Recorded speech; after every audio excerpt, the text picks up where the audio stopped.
नमस्कार दोस्तों मैं आज की इस वीडियो में एसएससी यानी स्टाफ सिलेक्शन कमीशन यानी कर्मचारी चयन आयोग।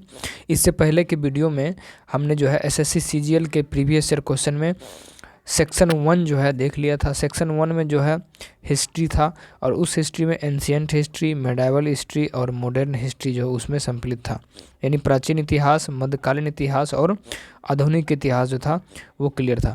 और आज की इस वीडियो में हम राज्य व्यवस्था को पूरा देखेंगे, यानी पॉलिटी यानी इंडियन कॉन्स्टिट्यूशन।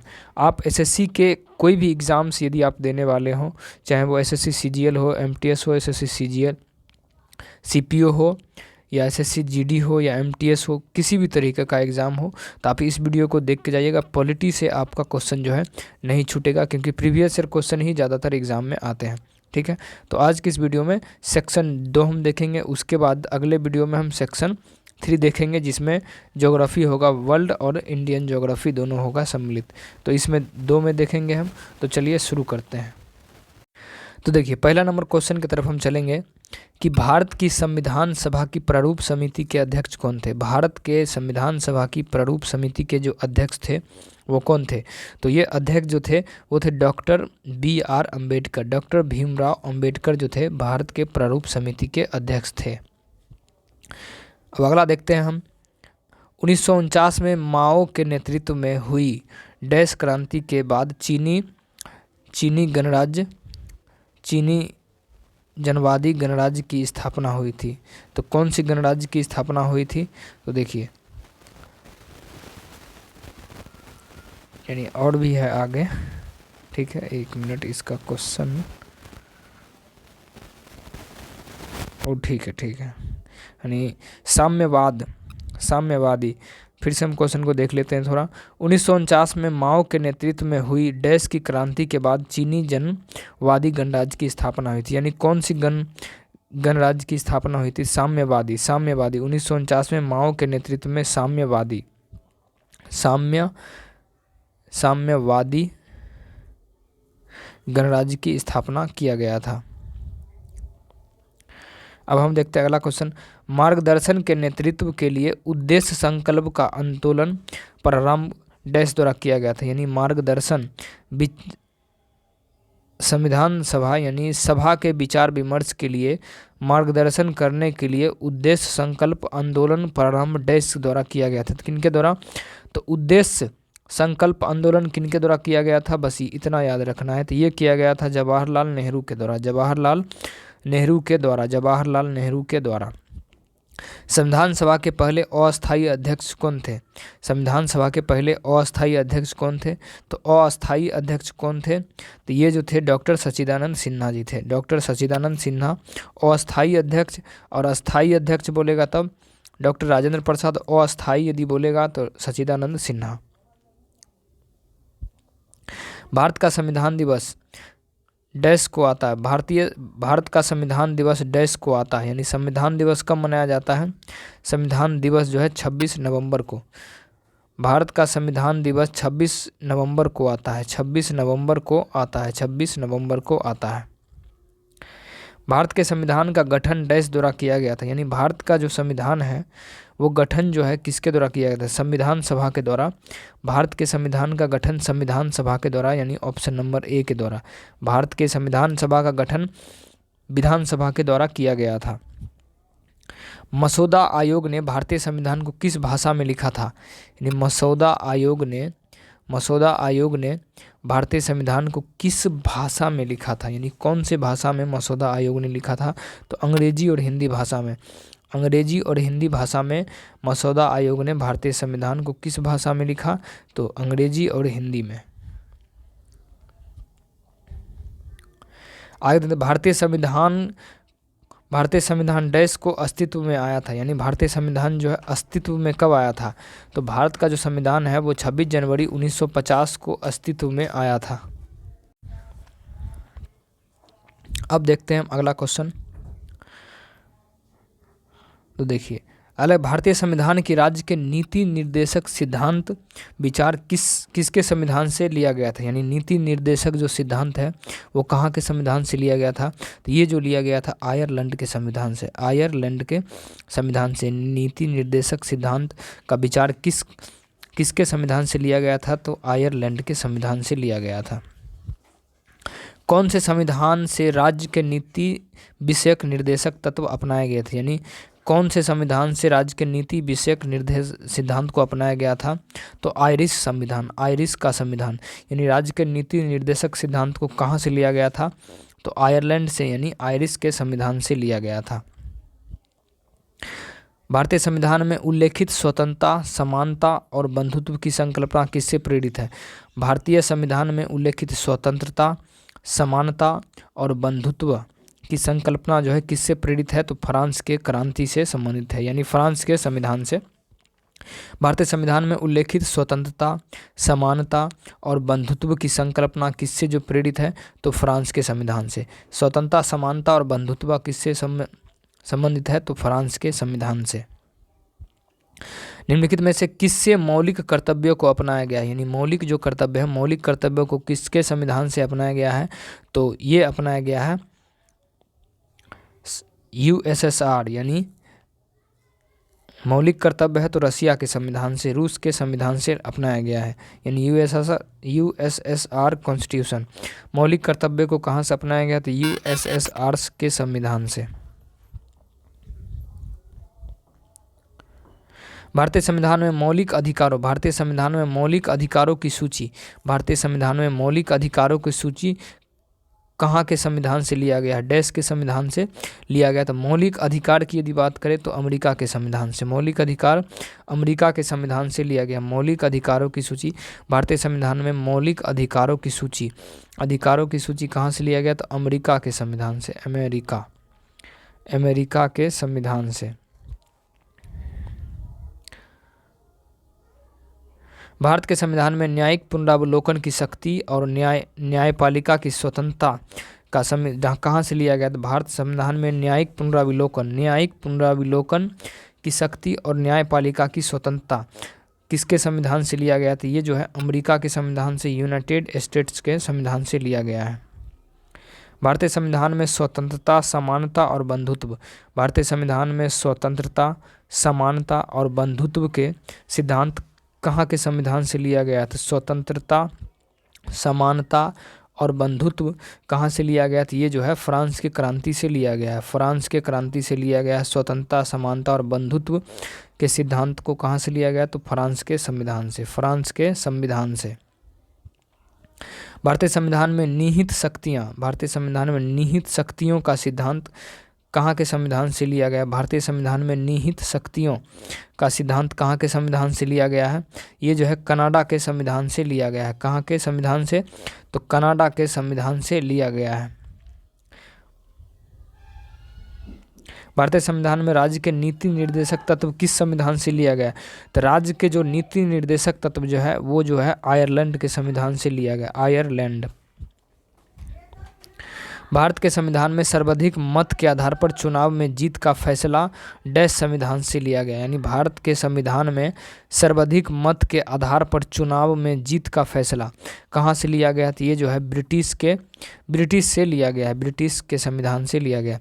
यानी सर्वाधिक मत, यानी सबसे ज़्यादा अगर मत हो वोट के आधार पर चुनाव जीत का फैसला कहाँ से लिया गया है? तो ये जो है ब्रिटेन के संविधान से, ब्रिटिश के संविधान से लिया गया है। भारतीय संविधान में एक अर्धसंघात्मक सरकार का स्वरूप डैश संविधान से लिया गया है। भारतीय संविधान में अर्धसंघात्मक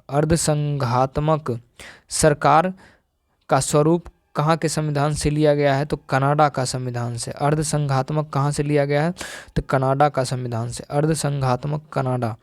अर्धसंघात्मक सरकार का स्वरूप कहाँ से? तो कनाडा के संविधान से, कनाडा के संविधान से अर्धसंघात्मक।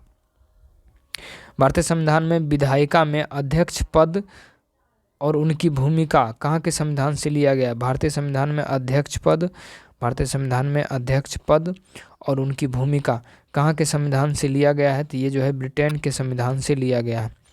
यानी भारतीय संविधान में विधायिका में अध्यक्ष पद का उनका कहाँ से लिया गया है? तो ये जो है लिया गया है ब्रिटेन के संविधान से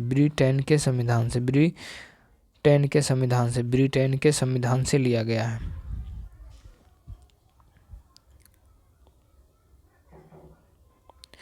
भारतीय दंड संहिता अनुच्छेद 124 के अंतर्गत क्या आता है?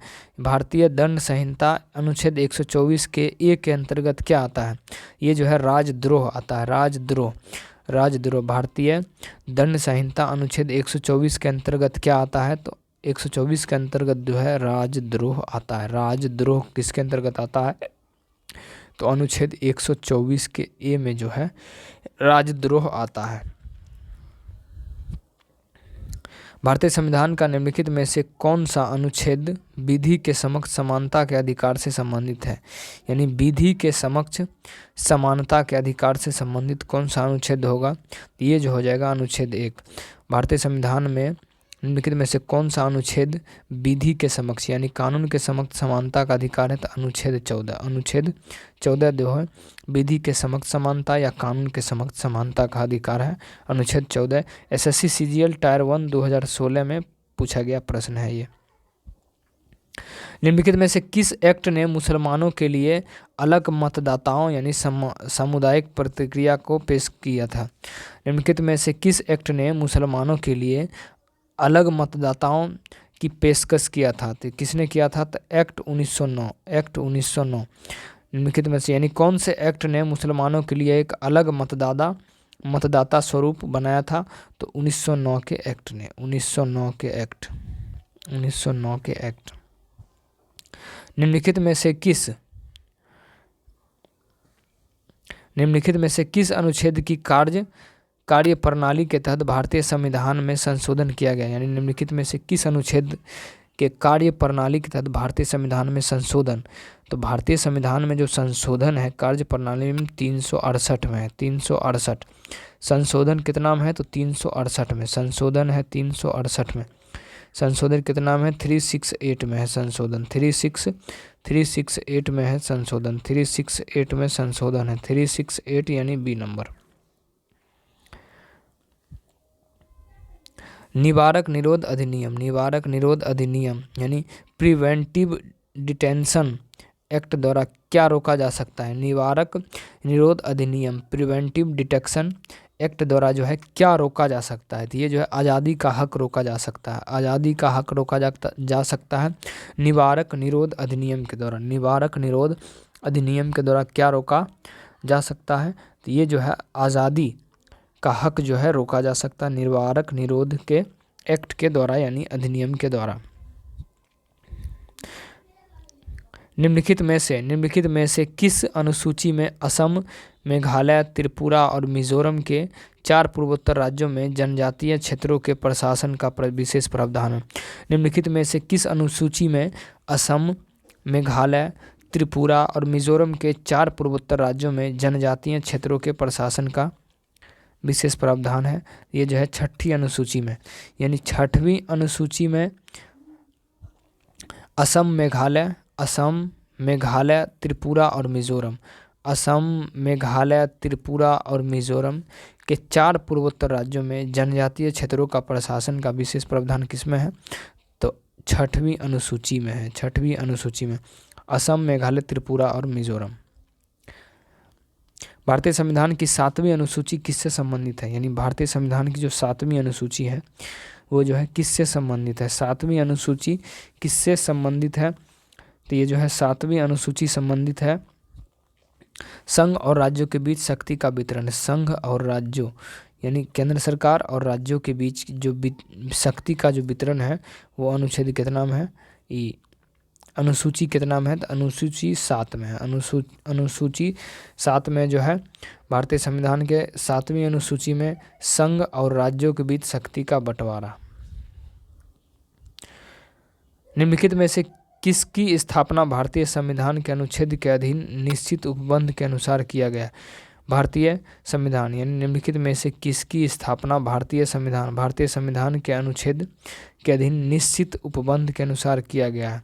तो ये जो है किया गया है ए और सी दोनों, यानी ए यानी राष्ट्रीय मानव अधिकार और चुनाव आयोग द्वारा। फिर से क्वेश्चन को देखते हैं। निम्नलिखित में से किसकी स्थापना भारतीय संविधान के अनुच्छेद के अधीन निश्चित उपबंध के अनुसार किया गया है? तो निश्चित उपबंध के लिए राष्ट्रीय मानव का अधिकार आयोग और चुनाव आयोग। इसका एक्सप्लेनेशन देखते हैं। ए एंड सी, संविधान के अनुच्छेद 324 संविधान के अनुच्छेद 324 के तहत संसद जो है राज्य विधानमंडलों को राष्ट्रपति और उपराष्ट्रपति पदों के निर्वाचन, नियंत्रण एवं निर्देशन के लिए निर्वाचन आयोग का प्रावधान किया गया है।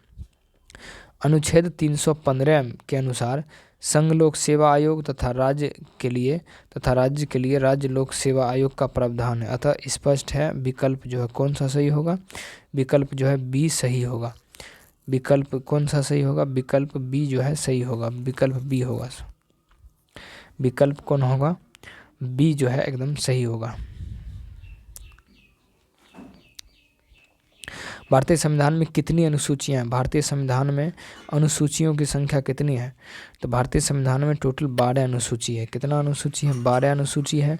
ठीक है। मूल संविधान में 395 अनुच्छेद था, 22 भाग था और 8 अनुसूची था। ठीक है। संविधान का कौन सा अनुच्छेद पूंजी बिलों से संबंधित है? पूंजी बिलों से संबंधित है।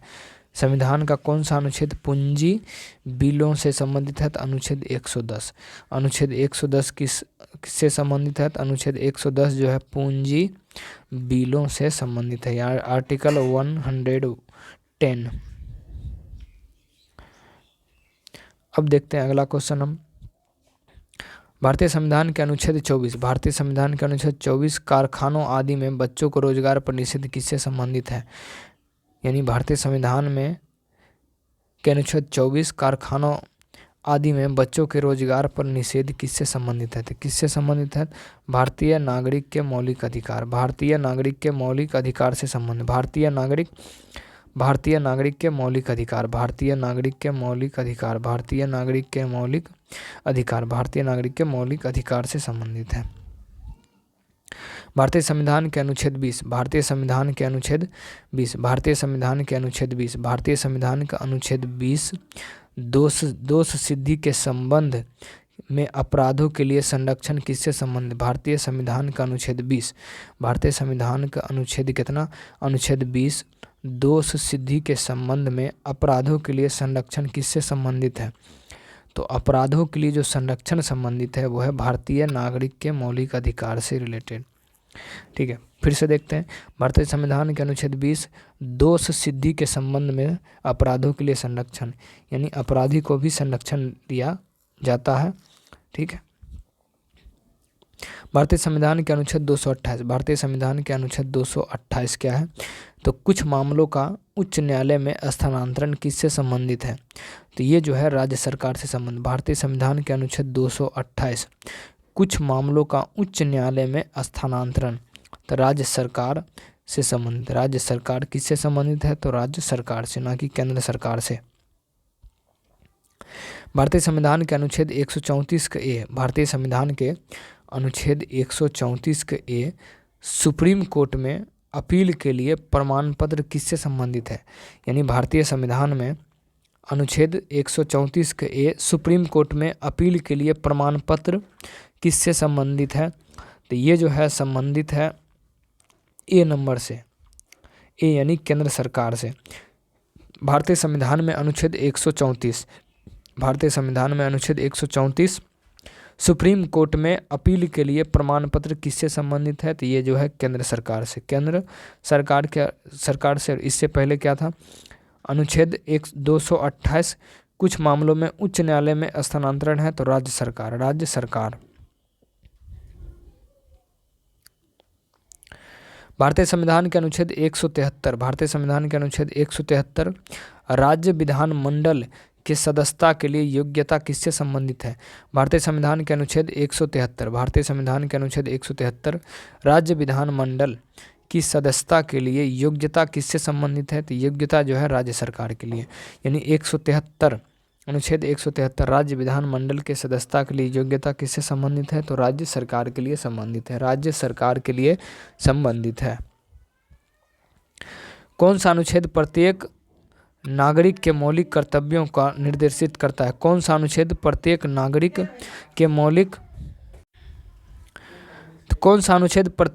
के मौलिक कर्तव्यों को निर्देशित करता है? तो ये अनुच्छेद 51 के अनुच्छेद 51 का ए जो है मौलिक कर्तव्य को निर्देशित करता है। अनुच्छेद 51 के ए मौलिक कर्तव्य को निर्देशित करता है। समान नागरिक संहिता भारतीय संविधान के किस अनुच्छेद में उल्लिखित है? समान नागरिक संहिता भारतीय संविधान के किस अनुच्छेद में वर्णित है? तो अनुच्छेद जो है यानी 14, यानी कानून के समक्ष समानता या विधि के समक्ष समानता अनुच्छेद कितना में है? तो अनुच्छेद 14 में है। अनुच्छेद 14। भारतीय संविधान के अनुच्छेद 187, भारतीय संविधान के अनुच्छेद 187 राज्य का सचिवालय विधानसभा किससे संबंधित है? भारतीय संविधान का अनुच्छेद 187, भारतीय संविधान का अनुच्छेद 187 राज्य का सचिवालय विधानसभा किससे संबंधित है? ये जो संबंधित है ये बी नंबर, यानी राज्य सरकार द्वारा संबंधित। अनुच्छेद 187, अनुच्छेद 187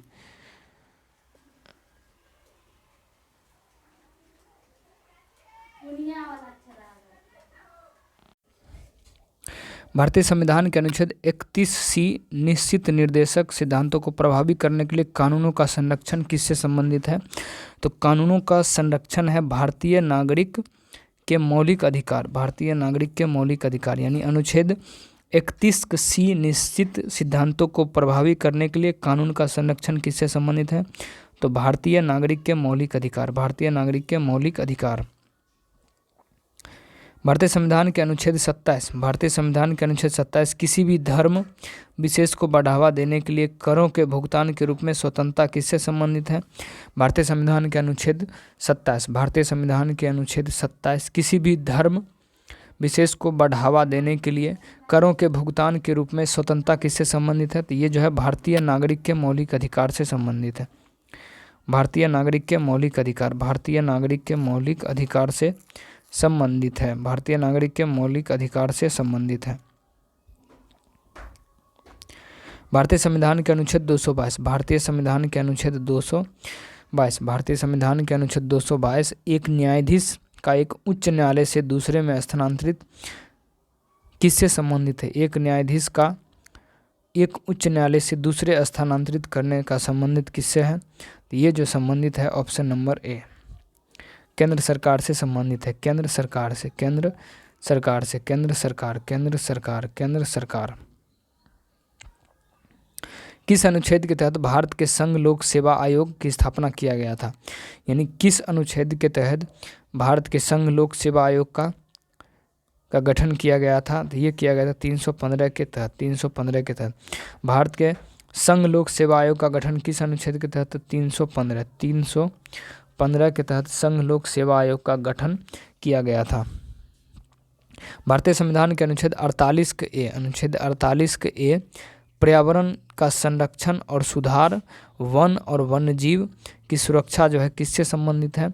ये जो राज्य के नीति निर्देशक सिद्धांत, राज्य के नीति निर्देशक सिद्धांत। भारतीय संविधान के अनुच्छेद 48 का ए, भारतीय संविधान का अनुच्छेद 48 का ए पर्यावरण का संरक्षण और सुधार एवं वन्यजीवन की रक्षा किससे संबंधित है? तो ये संबंधित है राज्य के नीति निर्देशक सिद्धांत। 48 का ए, 48 का ए तो राज्य के नीति निर्देशक संघ।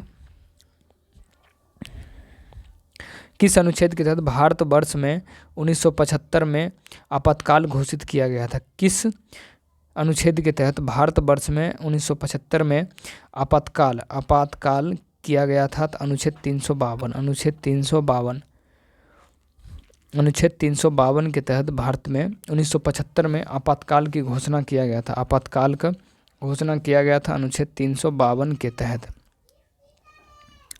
भारतीय संविधान के अनुच्छेद 21, भारतीय संविधान के अनुच्छेद 21 जीवन और व्यक्तिगत स्वतंत्रता का संरक्षण जो है किससे संबंधित है? जीवन और व्यक्तिगत स्वतंत्रता का संरक्षण जो है वो किससे संबंधित है? भारतीय नागरिक के मौलिक अधिकार से संबंधित, भारतीय नागरिक के मौलिक अधिकार से संबंधित है, भारतीय नागरिक के मौलिक अधिकार से संबंधित है, भारतीय नागरिक के मौलिक अधिकार से संबंधित, भारतीय नागरिक के मौलिक अधिकार से संबंधित है। भारतीय संविधान के अनुच्छेद 39 के ए, भारतीय संविधान के अनुच्छेद 39 के ए समान न्याय और निःशुल्क कानूनी सहायता किससे संबंधित है? भारतीय संविधान का अनुच्छेद 39 के ए समान न्याय और निःशुल्क कानूनी सहायता किससे संबंधित है? तो यह जो है राज्य के नीति निर्देशक सिद्धांत, राज्य के नीति निर्देशक सिद्धांत, राज्य के नीति निर्देशक सिद्धांत। अनुच्छेद 211, अनुच्छेद 211, अनुच्छेद 211, अनुच्छेद 211 विधानमंडल में चर्चा पर प्रतिबंध किससे संबंधित है? अनुच्छेद 211 विधानमंडल में चर्चा पर प्रतिबंध किससे संबंधित है? तो ये जो है राज्य सरकार से संबंधित है, ये राज्य सरकार से संबंधित है। Option number D, option number D.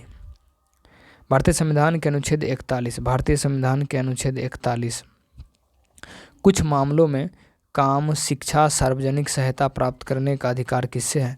भारतीय संविधान के अनुच्छेद 41 में, भारतीय संविधान के अनुच्छेद 41 में कुछ मामलों में काम, शिक्षा और सार्वजनिक सहायता प्रदान करने का अधिकार किससे संबंधित है? तो ये जो है किससे संबंधित है? तो अनुच्छेद राज्य के नीति निर्देशक सिद्धांत के। भारतीय संविधान का अनुच्छेद 41, भारतीय संविधान का अनुच्छेद 41 कुछ मामलों में काम, शिक्षा और सार्वजनिक सहायता प्राप्त करने का अधिकार जो है किससे संबंधित है? तो ये जो है राज्य के नीति निर्देशक सिद्धांत, राज्य के नीति निर्देशक सिद्धांत से संबंधित है, राज्य के नीति निर्देशक सिद्धांत।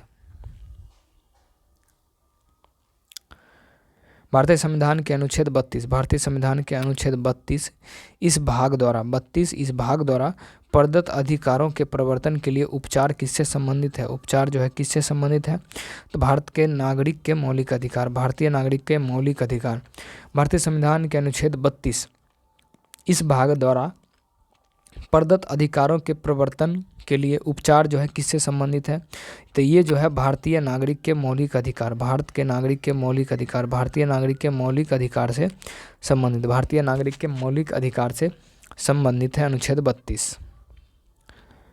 अनुच्छेद 31 का बी, अनुच्छेद 31 का बी कुछ अधिनियमों और विनियमों का मान्यकरण किससे संबंधित है? तो ये जो संबंधित है भारत के नागरिक के मौलिक अधिकार से संबंधित।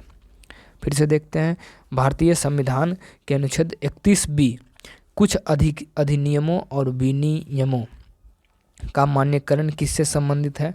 तो भारतीय नागरिक के मौलिक अधिकार से संबंधित, भारतीय नागरिक के मौलिक अधिकार से संबंधित है। भारतीय संविधान के अनुच्छेद 356, भारतीय संविधान का अनुच्छेद 356 किसके बारे में है? तो ये किसके बारे में है? तो राज्य में राष्ट्रपति शासन लागू करना, राज्य में राष्ट्रपति शासन लागू करना। ठीक है, भारतीय संविधान का अनुच्छेद 356, भारतीय संविधान का अनुच्छेद 356 किससे संबंधित है? तो 356 जो है राज्य में राष्ट्रपति शासन लागू होगा उसके लिए। Option number A.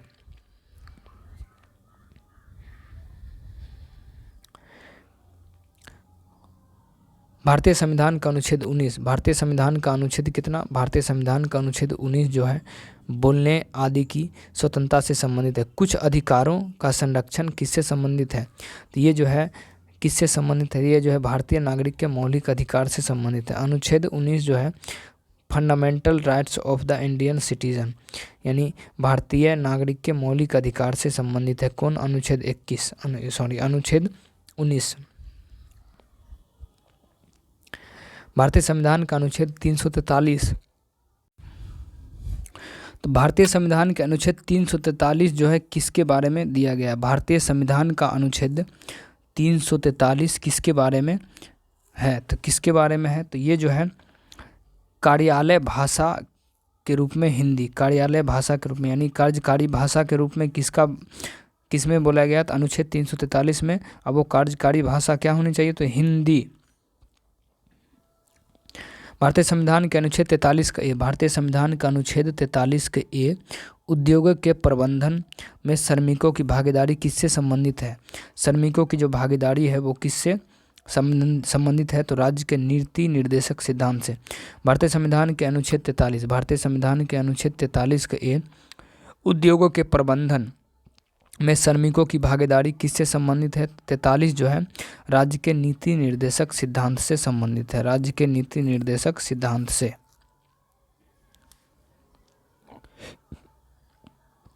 भारतीय संविधान में कुल कितने भाग हैं? भारतीय संविधान में कुल कितने भाग हैं? तो टोटल 22 भाग हैं। भारतीय संविधान में कुल कितने भाग हैं? तो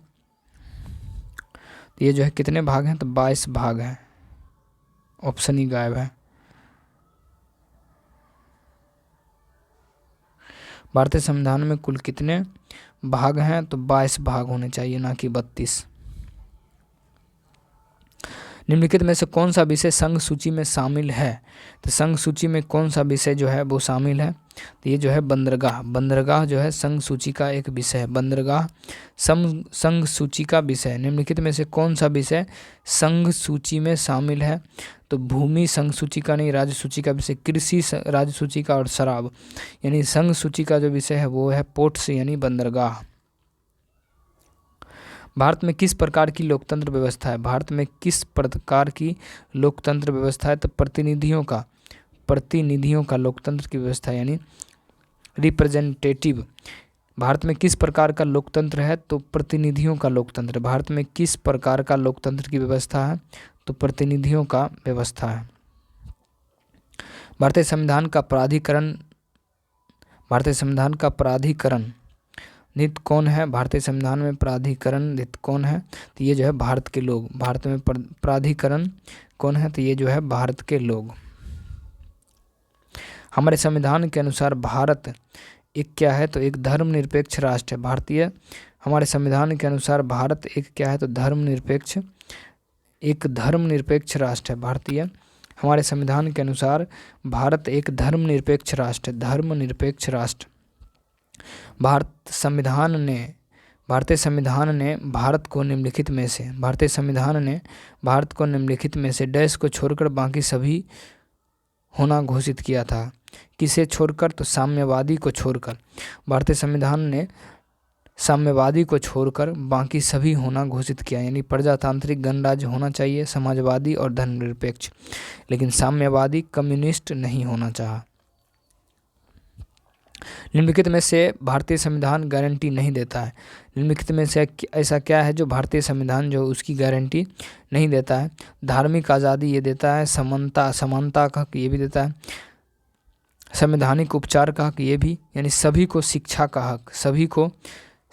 हक, ये राइट टू फ्री एजुकेशन, सभी को फ्री शिक्षा, right to free education for all, सभी को शिक्षा का अधिकार, यानी फ्री में सभी को शिक्षा देने की बात नहीं कही गई है।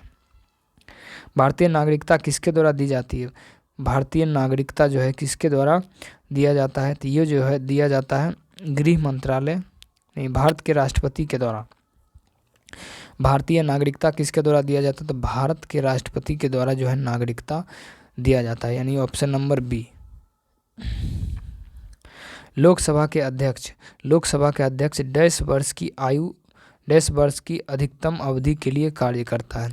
लोकसभा अध्यक्ष जो है कितने लिए? तो 5 वर्ष के लिए काम करता है। लोकसभा अध्यक्ष जो है कितने लिए करता है? तो 5 वर्ष के लिए सिर्फ करता है, 5 वर्ष के लिए करता है, 5 वर्ष के लिए करता है। लोकसभा अध्यक्ष सिर्फ 5 वर्ष के लिए करता है, सिर्फ 5 वर्ष के लिए करता है।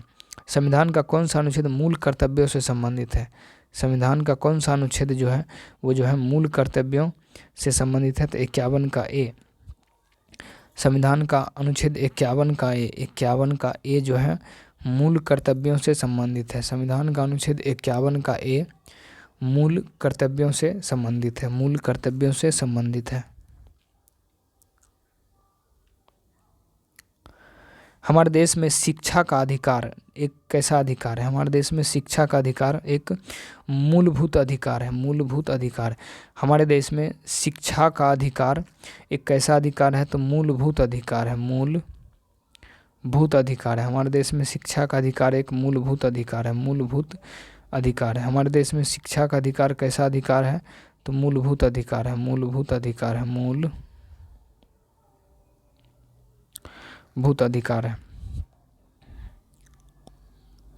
मौलिक अधिकार भारतीय संविधान में उल्लेखित है। मौलिक अधिकार को भारतीय संविधान में किस में है? मौलिक अधिकार भारतीय संविधान में 6 मौलिक अधिकार भारतीय संविधान में 6 मौलिक, यानी मौलिक अधिकारों की जो संख्या है वो टोटल कितना है? तो 6 मौलिक अधिकार है। कितना? 6 मौलिक अधिकार है भारतीय संविधान में। मौलिक कर्तव्यों को डैश संशोधन द्वारा भारतीय संविधान में शामिल किया गया था। मौलिक कर्तव्यों को 42वां संविधान संशोधन द्वारा मौलिक कर्तव्यों को 42वां संविधान संशोधन 42वां संविधान संशोधन 42वां मौलिक कर्तव्यों को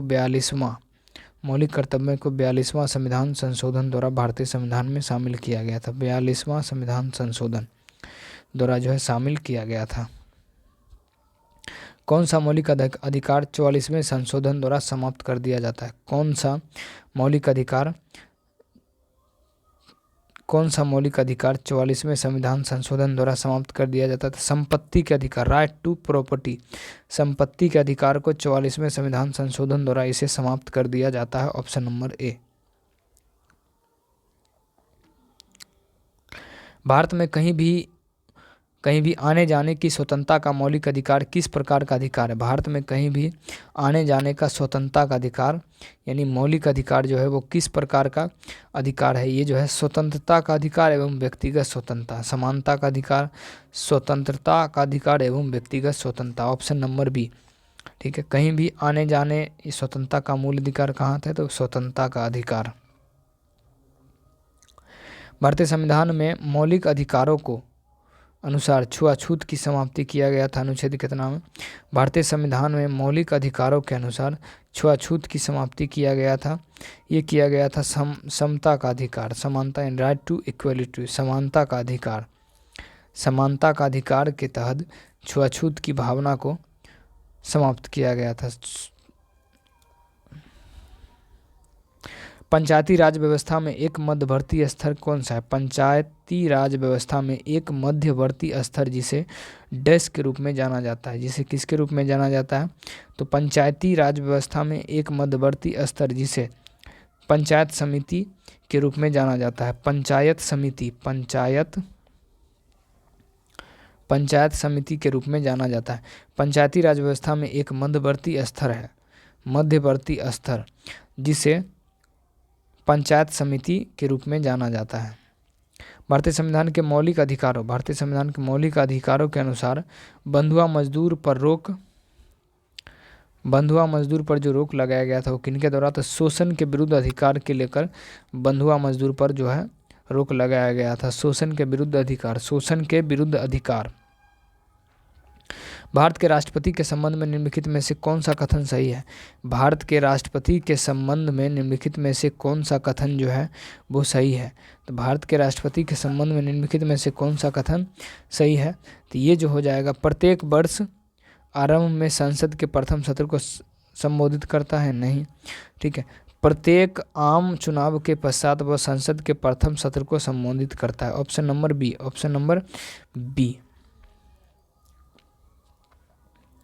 निम्नलिखित में से किस राज्य ने सर्वप्रथम पंचायत अपनाया था? तो पंचायत को सर्वप्रथम अपनाया था किसने?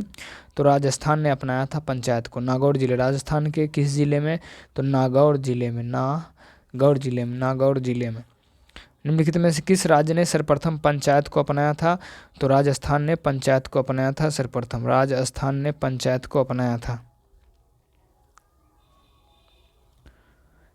भारत के राष्ट्रपति को उनके पद से कौन हटा सकता है? भारत के राष्ट्रपति को उसके पद से जो है कौन हटा सकता है? तो संसद हटा सकता है। संसद। भारत के राष्ट्रपति को उसके पद से कौन हटा सकता है? तो संसद हटा सकता है। संसद यानी option number C, parliament. Bharat के राष्ट्रपति को उसके पद से हटा सकता है कौन? तो संसद, पार्लियामेंट। देखो, भारत के मुख्य न्यायाधीश जो है भारत के राष्ट्रपति को नहीं हटाएगा, प्रधानमंत्री भी नहीं हटाएगा, लोकसभा भी नहीं। यानी भारत के राष्ट्रपति को कौन हटा सकता है उसके पद से? तो संसद यानी पार्लियामेंट। संसद यानी पार्लियामेंट जो है राष्ट्रपति को हटा सकता है। राष्ट्रपति संघ सरकार का कोई भी कार्य निम्नलिखित में से किस प्रकार राज्य सरकार को सौंप देता है? राष्ट्रपति संघ सरकार का कोई भी कार्य निम्नलिखित में से किस प्रकार से राज्य सरकार को सौंप देता है? राज्य सरकार के परामर्श से। राष्ट्रपति संघ सरकार का कोई भी कार्य निम्नलिखित में से किस प्रकार से राज्य सरकार को सौंप देता है? तो राज्य सरकार के परामर्श से। यदि किसी जनजाति को अनुसूचित जनजाति की सूची में निकालना हो तो ऐसे करने की शक्ति किसके पास? यदि किसी जनजाति को अनुसूचित जनजाति की सूची से निकालना हो तो ऐसे करने की शक्ति किसके पास प्राप्त है? तो वो जो है संसद के पास है। संसद के पास यानी पार्लियामेंट, संसद के पास यानी पार्लियामेंट, संसद के पास यानी पार्लियामेंट जो है कर सकता है। राष्ट्रपति का समय काल पूर्ण होने से पूर्व उन्हें हटाने की प्रक्रिया प्रारंभ कौन कर सकता है? कौन कर सकता है? तो संसद का सदस्य, यानी राष्ट्रपति का समय पूरा होने से पहले उन्हें हटाने की प्रक्रिया प्रारंभ जो है कौन कर सकता है? तो ये जो है संसद कर सकता है। कौन कर सकता है? संसद जो है वो कर सकता है। संसद कर सकता है, संसद कर सकता है, संसद कर सकता है, संसद कर सकता है, संसद के द्वारा किया जा सकता है। सांसदों की अयोग्यता संबंधित विवादों का फैसला कौन करता है? सांसदों की अयोग्यता संबंधी विवादों का फैसला फिर जो है किनके द्वारा किया जाता है? तो ये चुनाव आयोग से परामर्श लेकर राष्ट्रपति, चुनाव आयोग से परामर्श लेकर राष्ट्रपति करते हैं। यानी सांसदों की अयोग्यता संबंधी विवादों का फैसला जो है कौन करता है? तो राष्ट्रपति करेगा चुनाव आयोग के परामर्श से। राष्ट्रपति किसके परामर्श में संसद के सभी सत्र आयोजित और स्थगित करते हैं? राष्ट्रपति किसके परामर्श से राष्ट्रपति जो है किसके परामर्श में संसद के सभी सत्र आयोजित और स्थगित करते हैं? तो ये जो है मंत्रिपरिषद के सहयोग से। राष्ट्रपति किसके परामर्श से संसद के सभी सत्र को आयोजित और स्थगित करता है? तो मंत्रिपरिषद के परामर्श से। निम्नलिखित में से किस कोष से किसी अप्रत्याशित खर्च के लिए धन दे सकता है? निम्नलिखित में से किस कोष से किसी अप्रत्याशित खर्च के लिए धन जो है दे सकता है? तो ये धन दिया जा सकता है संघ सरकार की सहायता निधि, संघ सरकार की सहायता के लिए। भारत के उपराष्ट्रपति का कार्यकाल कितना होता है? भारत के जो उपराष्ट्रपति होते हैं उनका कार्यकाल होता है 5 वर्ष का। भारत के उपराष्ट्रपति का कार्यकाल जो है कितने वर्ष का होता है? तो उनका जो कार्यकाल होता है कितने वर्ष का होता है? 5 वर्ष का होता है।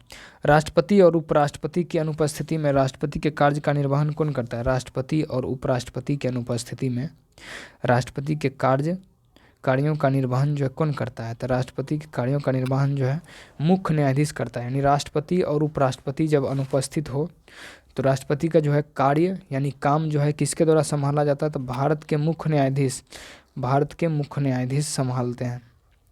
भारत के राष्ट्रपति हैं, यानी भारत के राष्ट्रपति देश के प्रमुख होता है, देश का प्रमुख। भारत के राष्ट्रपति कौन है? तो देश का प्रमुख होता है।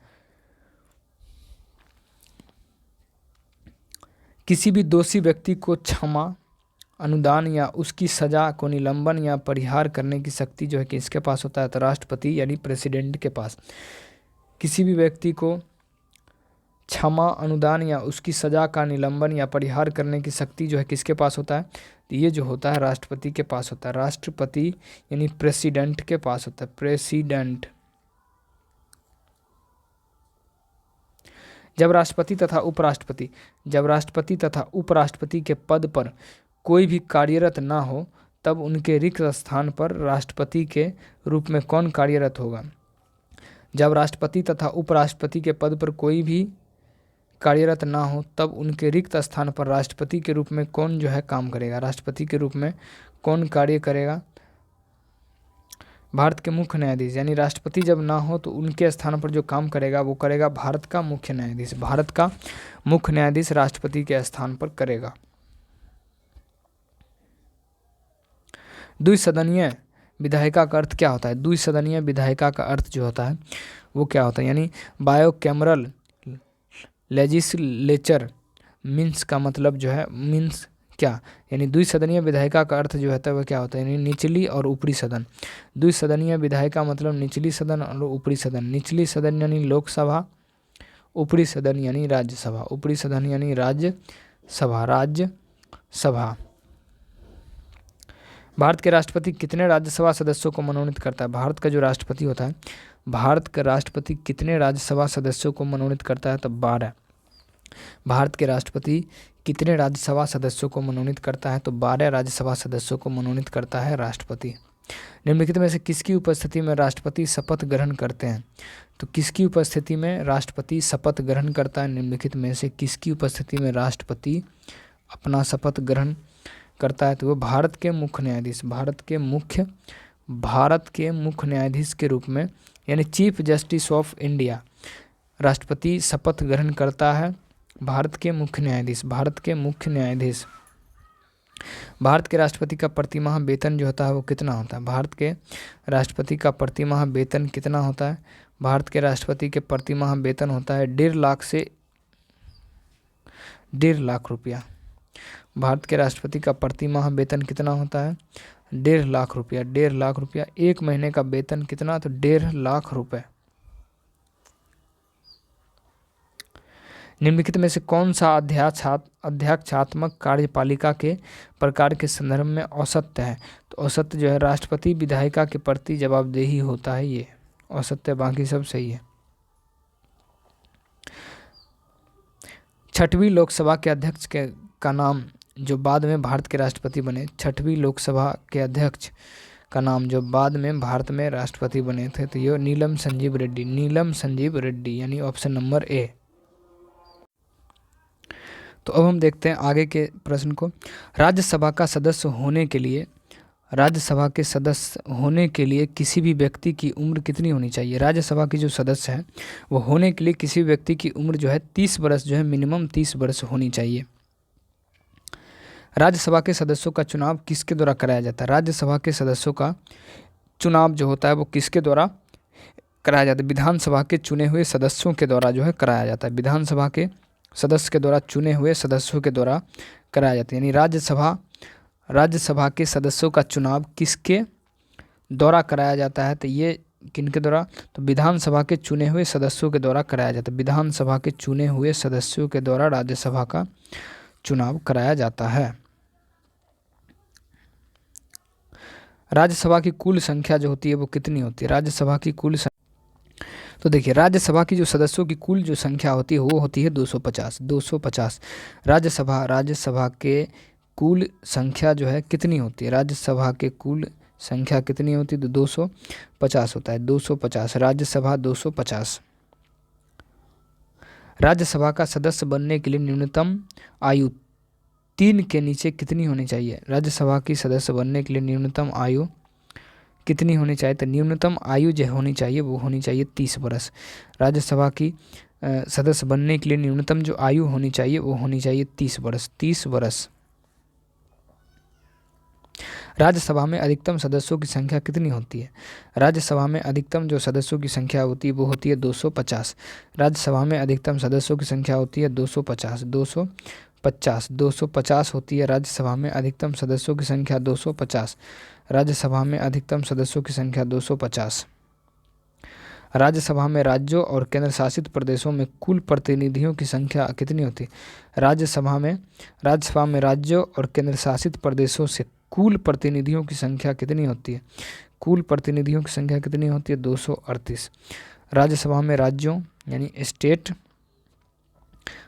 एवं केंद्र शासित प्रदेश यानी यूटी की जो टोटल संख्या कितनी होती है? 238। राज्यसभा में राज्यों और केंद्र शासित प्रदेशों से कुल प्रतिनिधियों की जो संख्या होती है वो होती है 238 होती है।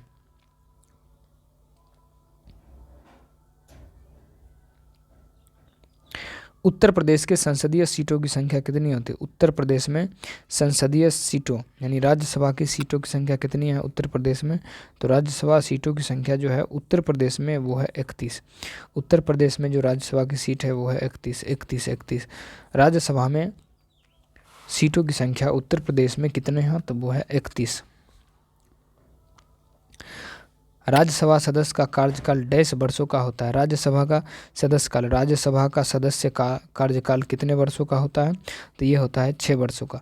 राज्यसभा सदस्य का कार्यकाल कितने वर्षों का होता है? 6 वर्ष का होता है। 6 वर्षों का होता है। राज्यसभा का सदस्य का कार्यकाल कितने वर्षों का होता है? तो वो जो होता है 6 वर्षों का होता है। 6 वर्षों का होता है राज्यसभा के सदस्यों का कार्यकाल। पश्चिमी बंगाल संसदीय सीटों की राज्यसभा में सदस्य कितना है? तो वो जो है 16। पश्चिमी बंगाल की संसदीय सीटों की संख्या कितनी है? पश्चिमी बंगाल के संसदीय सीटों की संख्या कितनी है राज्यसभा में? तो वह है 31। कर्नाटक की संसदीय सीटों की संख्या कितनी है? कर्नाटक की संसदीय सीट यानी राज्यसभा की संसदीय सीटों की संख्या कितनी है? तो हो जाएगा 12।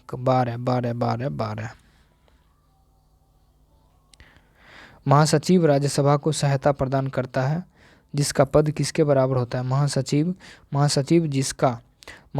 राज्यसभा को सहायता प्रदान करता है जिसका पद किसके बराबर होता है? महासचिव, तो जिसका पद किसके बराबर होता है? तो ये जो है भारत सरकार के कैबिनेट सचिव के बराबर होता है। भारत सरकार के कैबिनेट सचिव के बराबर होता है। भारत सरकार के कैबिनेट सचिव के बराबर। तमिलनाडु की संसदीय सीट राज्यों की संख्या कितनी है? तमिलनाडु की संसदीय सीट राज्यों की जो संख्या है वो कितनी है? तो वो जो है 18 है। तमिलनाडु की संसदीय सीटों की राज्यसभा में संख्या जो है कितनी है? तो वो जो है 18 है। यूपी में कितना था? यूपी में था 31। पश्चिम बंगाल में कितना था? पश्चिम बंगाल में था 16। पश्चिम बंगाल में कितना था? 16। और तमिलनाडु में कितना है? तो तमिलनाडु में 18। भारत के राष्ट्रपति द्वारा राज्यसभा में कितने सदस्यों को नामित किया जाता है? तो 12 सदस्यों को। भारत के राष्ट्रपति के द्वारा राज्यसभा में कितने सदस्यों को नामित किया जाता है? भारत के राष्ट्रपति के द्वारा राज्यसभा में कितने सदस्यों को मनोनीत किया जाता है? भारत के राष्ट्रपति के द्वारा राज्यसभा में कितने सदस्यों को मनोनीत किया जाता है? तो 12 सदस्यों को मनोनीत किया जाता है। कौन से बिल को राज्यसभा में पारित नहीं किया जा सकता है? यानी कौन सी ऐसी बिल है जो राज्यसभा में पारित नहीं किया जा सकता है? साधारण बिल जो है राज्यसभा में पारित किया जा सकता है, ठीक है। संविधान संशोधन बिल पारित किया जा सकता है। बुनियादी बिल पारित किया जा सकता है। पूंजी बिल नहीं पारित किया जा सकता।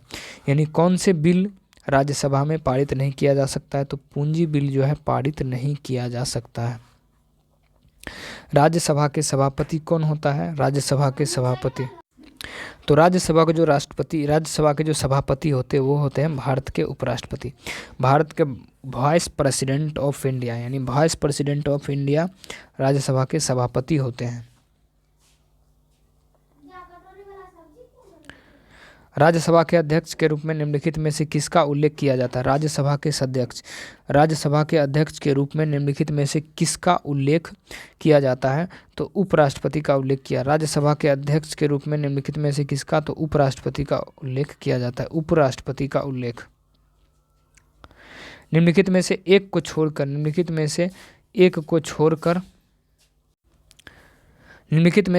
को छोड़कर अन्य सभी राज्यसभा की शक्तियां हैं। गलत विकल्प को जो है चुनना है। तो देखिए, आपातकाल की घोषणा की स्वीकृति देता है। तो गलत विकल्प को चुनना, आपातकाल की घोषणा की स्वीकृति देता है। यानी निम्नलिखित में से एक को छोड़कर अन्य सभी को राज्यसभा की शक्तियां हैं। गलत विकल्प को चुनना है।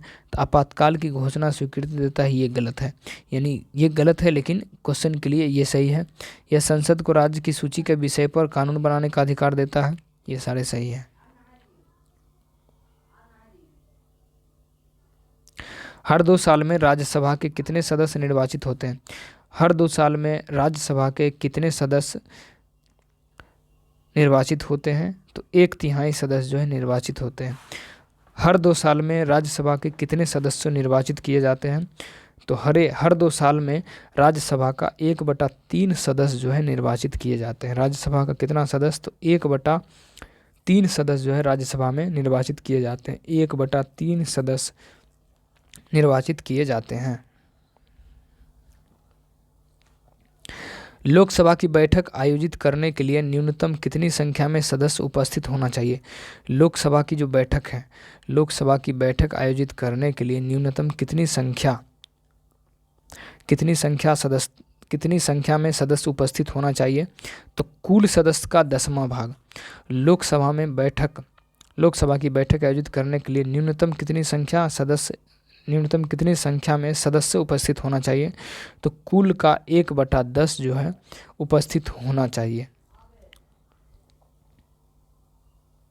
राज्यसभा के सदस्यों का निर्वाचन जो है कौन करता है? राज्यसभा के सदस्यों का निर्वाचन किसके द्वारा किया जाता है? तो ये जो है विधानसभा के निर्वाचित सदस्य के द्वारा, विधानसभा के निर्वाचित सदस्य के द्वारा। राज्यसभा के सदस्यों का निर्वाचन कौन करता है? राज्यसभा के सदस्यों का निर्वाचन किसके द्वारा किया जाता है? तो विधानसभा के निर्वाचित सदस्य के द्वारा किया जाता है। विधानसभा के निर्वाचित सदस्य के द्वारा किया जाता है, यानी elected member of the legislative assembly.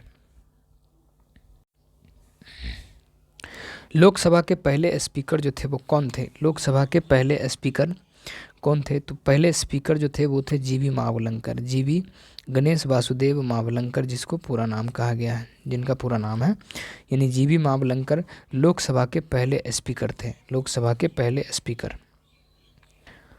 प्रश्नकाल के बाद लोकसभा के किसी सदस्य द्वारा जनता के महत्व के किसी निश्चित विषय पर विचार विमर्श हेतु कार्यकारी का ध्यान आकर्षण के लिए रखा गया प्रस्ताव क्या कहलाता है? तो रखा गया जो प्रस्ताव है वो क्या कहलाता है? तो ये प्रस्ताव कहलाता है विशेषाधिकार प्रस्ताव, विशेषाधिकार प्रस्ताव, विशेषाधिकार प्रस्ताव कहलाता है। ठीक है, विशेषाधिकार प्रस्ताव नहीं, स्थगन प्रस्ताव कहलाता, स्थगन प्रस्ताव। अध्यक्ष अपना त्यागपत्र किसको देता है? अध्यक्ष जो है अपना त्यागपत्र लोकसभा के उपाध्यक्ष को देता है। अध्यक्ष जो है अपना त्यागपत्र देता है लोकसभा अध्यक्ष को। अध्यक्ष अपना त्यागपत्र देता है लोकसभा उपाध्यक्ष को। अध्यक्ष देगा उपाध्यक्ष को, उपाध्यक्ष देगा अध्यक्ष को। निम्नलिखित में से लोकसभा की प्रथम महिला अध्यक्ष कौन थी? निम्नलिखित में से लोकसभा की प्रथम महिला अध्यक्ष जो थी लोकसभा की वो कौन थी? तो वो थी मीरा कुमार। लोकसभा की प्रथम महिला अध्यक्ष जो थी वो कौन थी? तो वो थी मीरा कुमार। लोकसभा की प्रथम महिला अध्यक्ष कौन थी? तो मीरा कुमार। लोकसभा की प्रथम महिला अध्यक्ष कौन थी? मीरा कुमार। लोकसभा की प्रथम महिला अध्यक्ष कौन थी? तो वो था मीरा कुमार। लोकसभा की प्रथम महिला अध्यक्ष कौन था? तो वो था मीरा कुमार। लोकसभा की प्रथम महिला अध्यक्ष कौन थी? तो वो था मीरा कुमार, मीरा कुमार।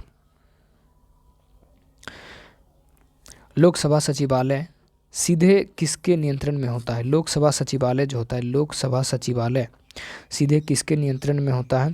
तो ये जो होता है लोकसभा अध्यक्ष के नियंत्रण में होता है। लोकसभा सचिवालय सीधा किसके नियंत्रण में आता है?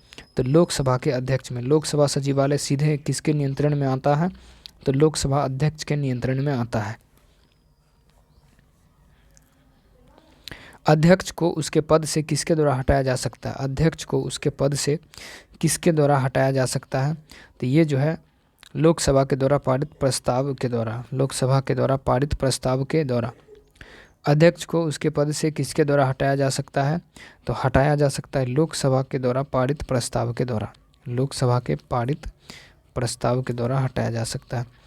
लोकसभा स्थगित करने का अधिकार किसे है? लोकसभा को स्थगित करने का अधिकार किसे है? तो स्पीकर को है, स्पीकर को। लोकसभा स्थगित करने का अधिकार किसके पास है? तो ये जो है लोकसभा के अध्यक्ष के पास है, या लोग स्पीकर जिसको अब कहा जा सकता है।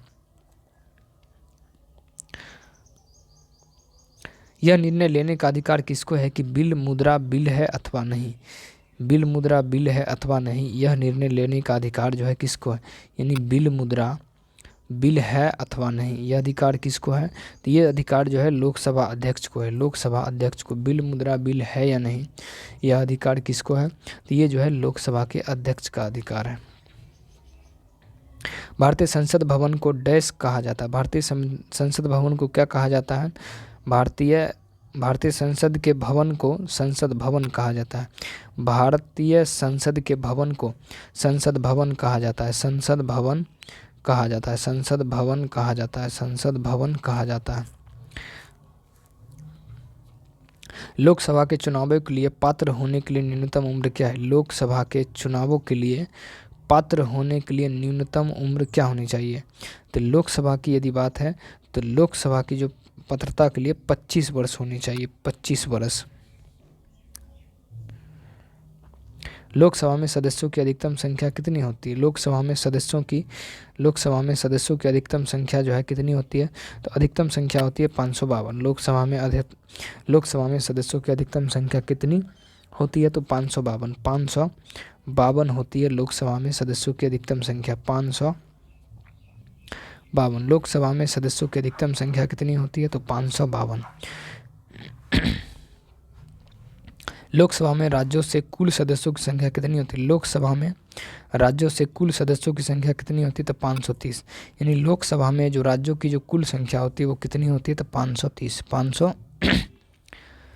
530 जो व्यक्ति होते हैं वो होता है लोकसभा में राज्यों से होता है। Option number A.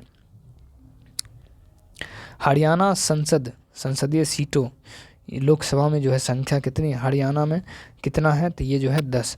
हरियाणा की संसदीय सीटों की संख्या कितनी है लोकसभा में? तो ये है 10। हरियाणा में संसदीय सीटों की संख्या लोकसभा में कितनी है?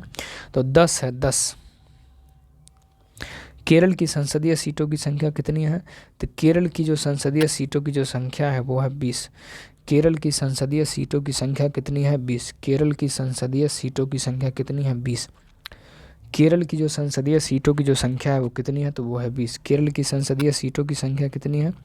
20। केरल की संसदीय सीटों की संख्या कितनी है? 20। केरल की संसदीय सीटों की संख्या कितनी है? तो 20। केरल की संसदीय सीटों की संख्या है 20।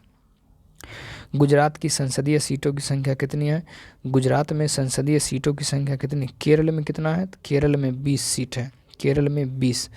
गुजरात की संसदीय सीटों की संख्या कितनी है? गुजरात की संसदीय सीटों की संख्या कितनी है? तो ये जो है 26 है। गुजरात की संसदीय सीटों की संख्या लोकसभा में कितनी है? 20। केरल में गुजरात में है 26, कर्नाटक में है 20, हरियाणा में है 16। हरियाणा में कितना है? हरियाणा में है 10, पश्चिम बंगाल में है 16। तमिलनाडु की संसदीय सीटों की संख्या कितनी है? तमिलनाडु की संसदीय सीटों की संख्या लोकसभा में कितना है? तो 39। तमिलनाडु की संसदीय सीटों की संख्या लोकसभा में कितनी है? तो 39। तमिलनाडु की संसदीय सीटों की संख्या लोकसभा में कितनी है? तो 39 है। 39 तमिलनाडु में संसदीय सीटों की संख्या जो है लोकसभा में वो कितनी है? तो 39 है। 39 तमिलनाडु में संसदीय सीटों की संख्या लोकसभा में कितनी है? तो 39 है। तमिलनाडु में संसदीय सीटों की लोकसभा की संख्या कितनी है? 39। भारत की लोकसभा में कौन से राज्य में सबसे अधिक सीटें हैं? भारत की लोकसभा में कौन से राज्यों में सबसे अधिक सीटें हैं? तो ये जो है उत्तर प्रदेश में। उत्तर प्रदेश की लोकसभा में सबसे ज़्यादा सीटें हैं। कितनी सीटें हैं? 80 सीटें हैं लोकसभा में। उत्तर प्रदेश की लोकसभा में 80 सीटें हैं। पंजाब की संसदीय लोकसभा की सीटों की संख्या कितनी है? तो पंजाब में जो है 13 लोकसभा सीट है। पंजाब में कितनी लोकसभा सीट है? तो पंजाब में 13 लोकसभा सीट है।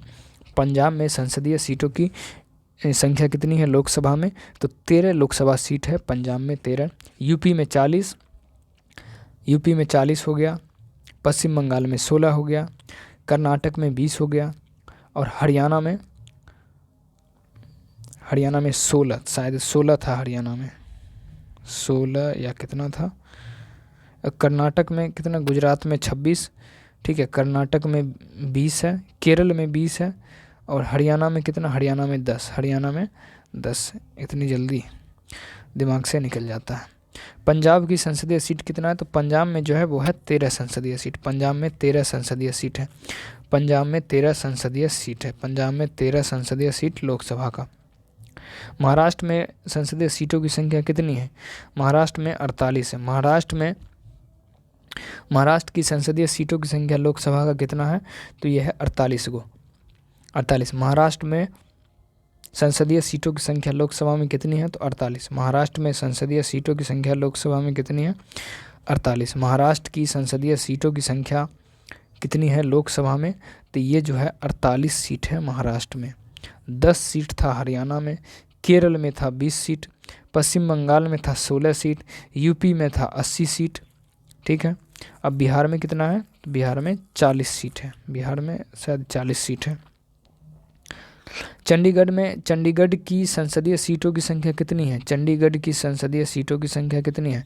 तो 1 है। चंडीगढ़ में संसदीय सीटों की संख्या लोकसभा में कितनी है? तो 1। चंडीगढ़ में संसदीय सीटों की संख्या लोकसभा में कितनी है? तो 1 है। कितना है? तो 1 है। 1।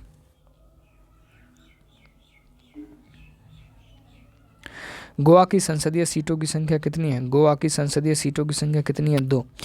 गोवा की संसदीय सीटों की संख्या लोकसभा में कितनी है? तो 1। गोवा की संसदीय सीटों की संख्या लोकसभा में कितनी है? तो 1 सीट है। गोवा की संसदीय सीटों की संख्या लोकसभा में कितनी है? तो 1 सीट है। 1 सीट है। तो गोवा में जो संसदीय सीटों की जो संख्या है वो कितनी है? वो है 2। कर्नाटक की संसदीय सीटों की संख्या कितनी है? तो कर्नाटक में टोटल जो है 28 सीट है। वो जो था केरल की यदि बात करें तो केरल में कितना था? केरल में था 20। केरल में संसदीय सीट लोकसभा की कितनी थी? वो थी 20। और कर्नाटक में कितनी है? तो कर्नाटक में 28। कर्नाटक में संसदीय सीटों की संख्या लोकसभा में है 28 और केरल में कितनी थी? 20 थी केरल में। पश्चिम बंगाल में कितना था? पश्चिम बंगाल में था 16। यूपी में कितना? यूपी में 80। ठीक है।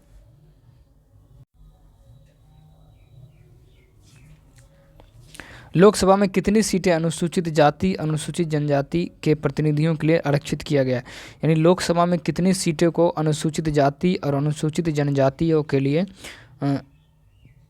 प्रतिनिधियों द्वारा किया गया? तो 131 सीट। लोकसभा में कितनी सीटें अनुसूचित जाति अनुसूचित जनजाति के लिए प्रतिनिधियों के लिए आरक्षित है? तो 131 seat. 131 seat. 131 seat. 131 seat. Lok Sabha में कितनी सीटें अनुसूचित जाति और अनुसूचित जनजाति के लिए प्रतिनिधियों के लिए आरक्षित है? तो 131 सीट। 131 सीट ऐसी है जो अनुसूचित जाति और अनुसूचित जनजातियों के प्रतिनिधि के लिए आरक्षित किया गया। आंध्र प्रदेश की संसदीय सीटों की संख्या कितनी है? आंध्र प्रदेश की संसदीय सीटों की संख्या कितनी है? तो 25 है। आंध्र प्रदेश की संसदीय सीटों की संख्या कितनी है? 25 है। केरल की संसदीय सीटों की संख्या लोकसभा में कितनी है? तो केरल की 20 है। केरल की कितनी है? तो 20 है। कर्नाटक की कितनी है? तो 28 है। महाराष्ट्र की कितनी है? तो महाराष्ट्र की 48 है। यूपी की कितनी है? तो यूपी की 80 है। 40 किसका है? तो 40 है। अब देखिए संसद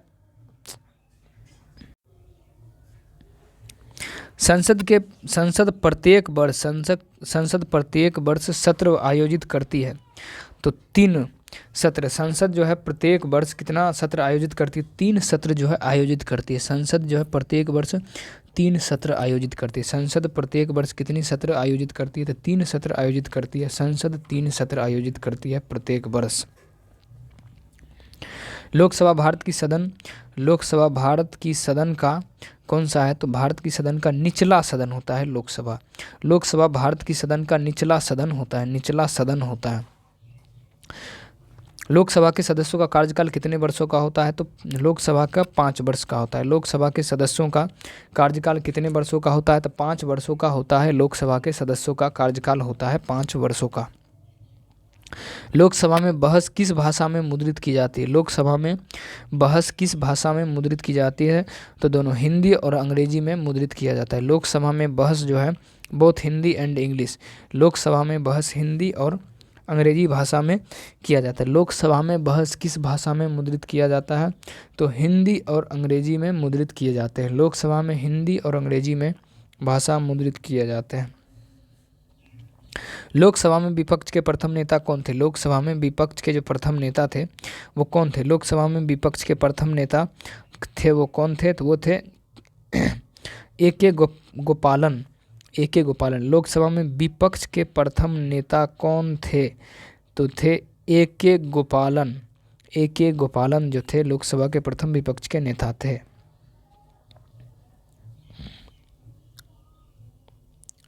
राज्यसभा के सदस्यों का निर्वाचन डैश वर्षों की कालावधि के लिए होता है। राज्यसभा के जो सदस्यों का निर्वाचन होता है वो किसके लिए कितने अवधि के लिए होता है? तो ये जो होता है 6 वर्ष के लिए होता है। 6 वर्ष की अवधि के लिए होता है। लोकसभा के पहले उपवक्ता कौन थे? लोकसभा के पहले उपवक्ता कौन थे? तो एम अनंतशयनमन अयंगर। लोकसभा के पहले उपवक्ता कौन थे? तो एम अनंतशयनमन। भारतीय संसद में वित्तीय बजट कौन प्रस्तुत करता है? तो भारतीय संसद में वित्तीय बजट जो है, भारतीय संसद में वित्तीय बजट कौन प्रस्तुत करता है? तो भारतीय संसद में वित्तीय बजट प्रस्तुत करता है वित्त मंत्री यानी फाइनेंस मिनिस्टर। वित्त मंत्री यानी फाइनेंस मिनिस्टर जो है प्रस्तुत करता है। निम्नलिखित में से लोकसभा की शक्ति कौन सी है? लोकसभा की जो शक्ति है वो कौन सी है? लोकसभा की शक्ति कौन सी है? यह संसद के राज्य सूची के विषय पर कानून बनाने का अधिकार दे सकती है। तो ये जो है इसको छोड़ दिया जाए, स्टार के रूप में रख दिया जाए, ठीक है। भारतीय संविधान में एमएलए का पूरा नाम क्या है? भारतीय संविधान में एमएलए का पूरा रूप क्या है? तो एमएलए का पूरा रूप जब मेंबर ऑफ लेजिस्लेटिव असेंबली यानी मेंबर ऑफ लेजिस्लेटिव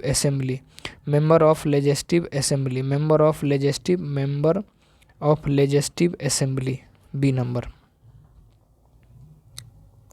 निम्नलिखित में से कौन सी योजना का अध्यक्ष भी होता है? निम्नलिखित में से कौन योजना आयोग का अध्यक्ष भी होता है? तो योजना आयोग का जो अध्यक्ष होता है वो होता है प्राइम मिनिस्टर यानी पीएम यानी प्रधानमंत्री। कोई भी व्यक्ति भारतीय प्रधानमंत्री के रूप में अधिकतम कितने बार सेवारत हो सकता है? कोई भी व्यक्ति भारतीय प्रधानमंत्री के रूप में अधिकतम कितनी बार सेवारत हो सकता है?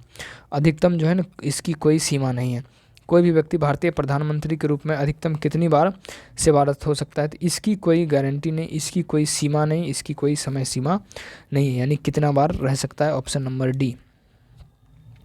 भारत के प्रधानमंत्री के सेवानिवृत्त होने की उम्र क्या है? भारत के प्रधानमंत्री की सेवानिवृत्ति होने की उम्र क्या है? तो इसकी कोई सीमा नहीं है। भारत के प्रधानमंत्री की सेवानिवृत्ति की उम्र क्या है? तो इसकी कोई सीमा जो है नहीं है, इसकी कोई सीमा नहीं है। किसी राज्यसभा सदस्य के लिए भारत का प्रधानमंत्री बनने की न्यूनतम उम्र क्या है? राज्यसभा सदस्य के लिए न्यूनतम उम्र कितनी है? किसी राज्यसभा सदस्य के लिए भारत का प्रधानमंत्री बनने की न्यूनतम उम्र क्या है? प्रधानमंत्री बनने की न्यूनतम उम्र जो है होनी चाहिए राज्यसभा सदस्य के लिए कितनी? तो ये सी होनी चाहिए। लोकसभा के लिए 25, राज्यसभा के लिए 30 वर्ष होनी चाहिए। नरेंद्र मोदी भारत के कितवें प्रधानमंत्री थे? नरेंद्र मोदी भारत के कितवें? तो 14वें प्रधानमंत्री थे। नरेंद्र मोदी भारत के 14वें प्रधानमंत्री हैं। इनमें से किसने भारत के प्रधानमंत्री के रूप में सबसे अधिक समय कार्य किया था? इनमें से किसने भारत के प्रधानमंत्री के रूप में सबसे अधिक समय कार्य किया है? तो जवाहरलाल नेहरू ने। जवाहरलाल नेहरू कौन है? 10+2 CHSL में पूछा गया यह प्रश्न। इनमें से किसने भारत के प्रधानमंत्री के रूप में सबसे अधिक समय कार्य किया? सबसे अधिक समय तक जो कार्य kiया था प्रधानमंत्री के रूप में, तो वो कौन थे? तो वो थे प्रधानमंत्री जवाहरलाल नेहरू।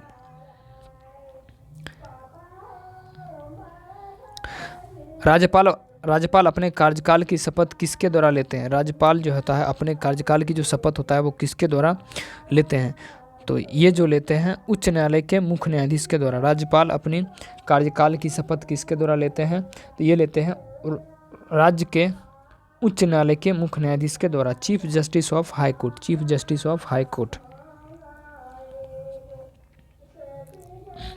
राज्यपाल के विवेकाधिकार कहाँ पर सीमित है? राज्यपाल के विवेकाधिकार कहाँ पर सीमित है? तो ये जो है विधेयकों के स्वीकृति देना। राज्यपाल के विवेकाधिकार कहाँ पर सीमित है? तो वह है विधेयकों को स्वीकृति देना। राज्य लोक सेवा आयोग के सदस्यों की नियुक्ति कौन करता है? राज्य लोक सेवा आयोग के सदस्यों की जो नियुक्ति होता है वो किन के द्वारा किया जाता है? तो राज्यपाल के द्वारा। राज्य लोक सेवा आयोग के सदस्यों की नियुक्ति राज्यपाल के द्वारा किया जाता है। राज्य लोक सेवा आयोग के सदस्यों की नियुक्ति किनके द्वारा किया जाता है? तो राज्यपाल के द्वारा किया जाता है। राज्यपाल का कार्यकाल कितने वर्ष का होता है? राज्यपाल का कार्यकाल 5 वर्ष का होता है। भारत की पहली महिला राज्यपाल कौन थी? तो भारत की पहली महिला थी वो थी सरोजिनी नायडू। भारत की पहली महिला। किस भारतीय राज्य की प्रथम महिला राज्यपाल कौन थी? किसी भारतीय राज्य की प्रथम महिला राज्यपाल जो थी वो कौन थी? किसी भारतीय राज्य की प्रथम महिला राज्यपाल कौन थी? तो प्रथम महिला राज्यपाल थी श्रीमती सरोजिनी नायडू, उत्तर प्रदेश की थी। नो, उत्तर प्रदेश की नहीं थी। निम्नलिखित में से किस राज्य का विधानमंडल द्विसदनीय है? निम्नलिखित में से किस राज्य का विधानमंडल जो है द्विसदनीय है?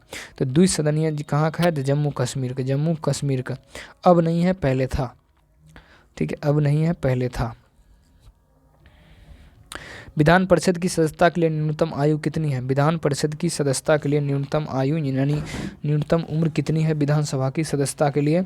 ये जो है कितनी? तो 30 वर्ष। 30 वर्ष विधानसभा की सदस्यता के लिए न्यूनतम उम्र कितनी है? तो 30 वर्ष है, 30 वर्ष। उत्तर प्रदेश की प्रथम महिला मुख्यमंत्री कौन थी? उत्तर प्रदेश की प्रथम महिला मुख्यमंत्री थी सुचेता कृपलानी। उत्तर प्रदेश की प्रथम महिला मुख्यमंत्री कौन थी? सुचेता कृपलानी। उत्तर प्रदेश की प्रथम महिला मुख्यमंत्री सुचेता कृपलानी। उत्तर प्रदेश की प्रथम महिला मुख्यमंत्री कौन थी? तो सुचेता कृपलानी। उत्तर प्रदेश की प्रथम महिला मुख्यमंत्री Sucheta Kripalani. Option number D. निम्नलिखित में से कौन द्विसदनात्मक विधायिका वाला प्रांत नहीं है? तो कौन द्विसदनात्मक वाला प्रांत नहीं है? तो यह है गुजरात। निम्नलिखित में से कौन द्विसदनात्मक विधायिका वाला प्रांत नहीं है? तो गुजरात। निम्नलिखित में से कौन द्विसदनात्मक विधायिका वाला प्रांत नहीं है? तो गुजरात।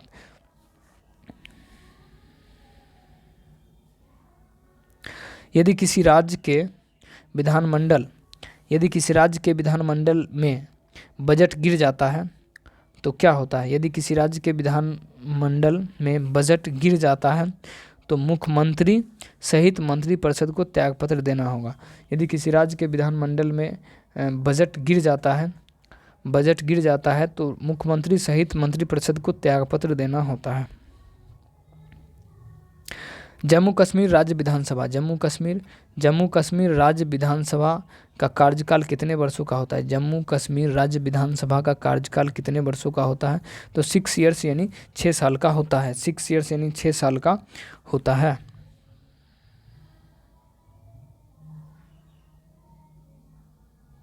तो थोड़ा इसको एक्सप्लेनेशन देखते हैं।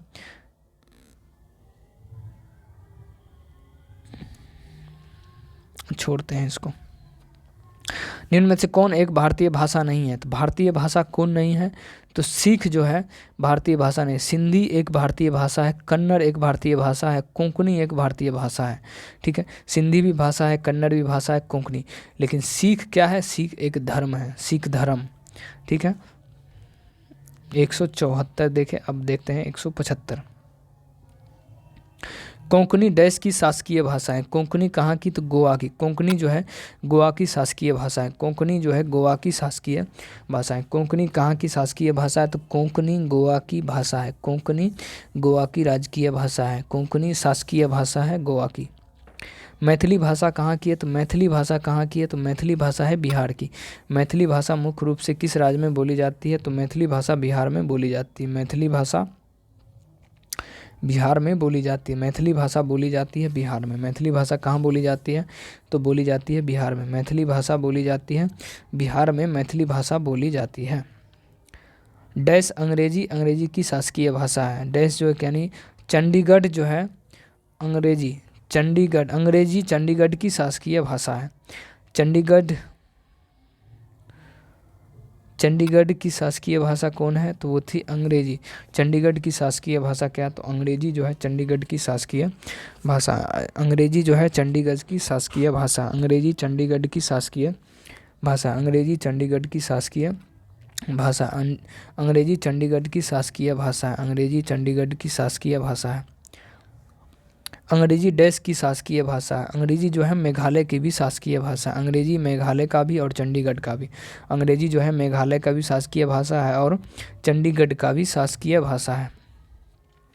मलयालम कहाँ के? तो मलयालम डैश की शासकीय भाषा है। मलयालम कहाँ की? दमन और दीव। मलयालम कहाँ की है? तो मलयालम जो है कहाँ की शासकीय भाषा है? तो लक्षद्वीप की। हाँ ठीक है, मलयालम जो है लक्षद्वीप की शासकीय भाषा है। ये गलत, दमन और दीप नहीं होगा। ठीक, मलयालम कहाँ की शासकीय भाषा है?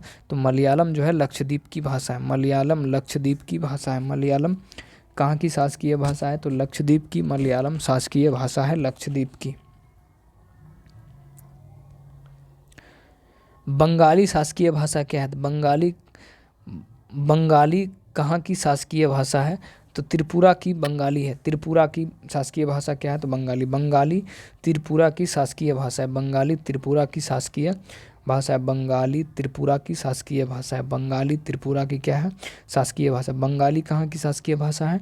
तो त्रिपुरा की। बंगाली कहाँ की शासकीय भाषा है? तो त्रिपुरा की। तेलुगु कहाँ की शासकीय भाषा है? तेलुगु कहाँ की है? तेलुगु आंध्र प्रदेश की शासकीय भाषा है। तेलुगु आंध्र प्रदेश। तेलुगु कहाँ की शासकीय भाषा है? तो आंध्र प्रदेश की जो है शासकीय भाषा कौन सी है? तो तेलुगु जो है आंध्र प्रदेश की शासकीय भाषा है। तेलुगु आंध्र प्रदेश की शासकीय भाषा है। उर्दू कहाँ की शासकीय भाषा है? तो उर्दू जो है जम्मू कश्मीर की शासकीय भाषा है।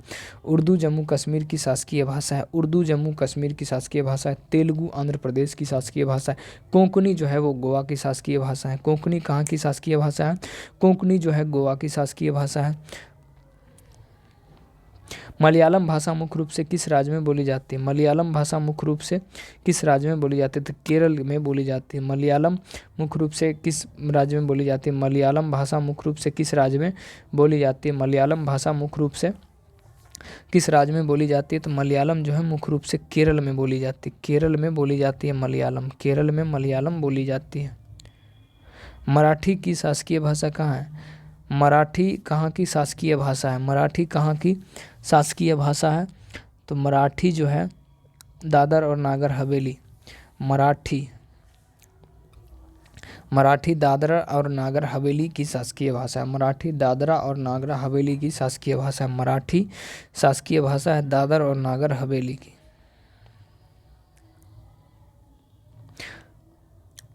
डोगरी भाषा मुख्य रूप से किस राज्य में बोली जाती है? डोगरी भाषा जम्मू कश्मीर में बोली जाती है। डोगरी भाषा मुख्य रूप से किस राज्य में बोली जाती है? तो जम्मू कश्मीर में बोली जाती है। डोगरी भाषा जम्मू कश्मीर में बोली जाती है। डोगरी भाषा मुख्य रूप से कहाँ में बोली जाती है? तो डोगरी भाषा जो है मुख्य रूप से बोली जाती है कहाँ में? तो जम्मू कश्मीर में डोगरी भाषा मुख्य रूप से बोली जाती है। डोगरी भाषा मुख्य रूप से कहाँ में बोली जाती है? तो जम्मू कश्मीर में बोली जाती है।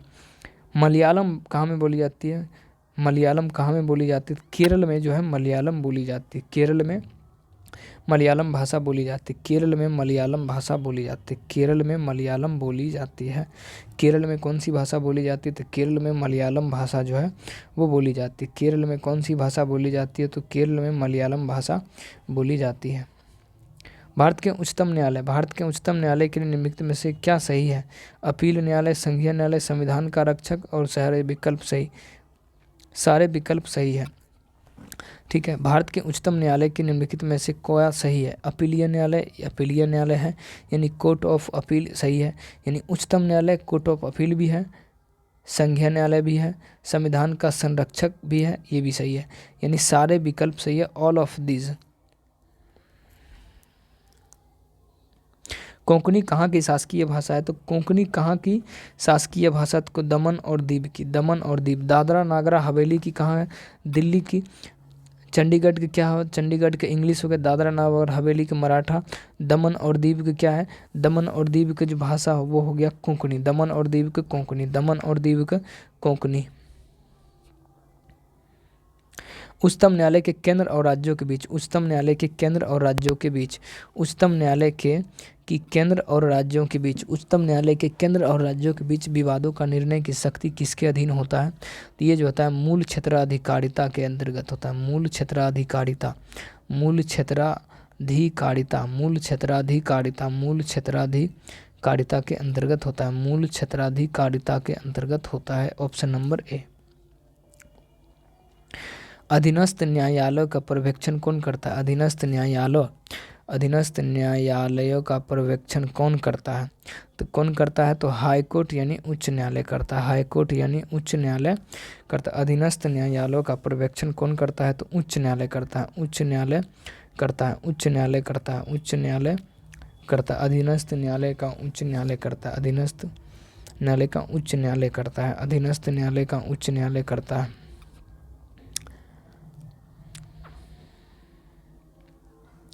उच्चतम न्यायालय की मूल अधिकारिता के अंतर्गत क्या शामिल है? उच्चतम न्यायालय के मूल अधिकारिता। उच्चतम न्यायालय के मूल अधिकारिता के अंदर भारत संघ की विभिन्न यूनिटों के बीच विवाद, भारत संघ के विभिन्न यूनिटों के बीच विवाद, भारत संघ की विभिन्न यूनिटों के बीच का विवाद।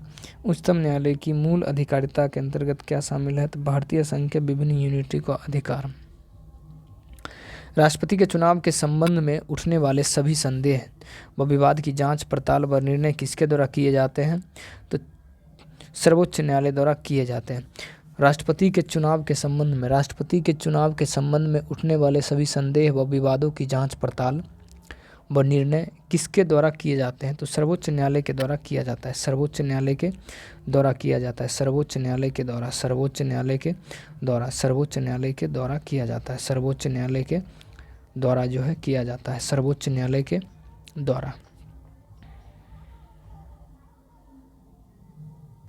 भारतीय संविधान के अनुच्छेद 231, भारतीय संविधान के अनुच्छेद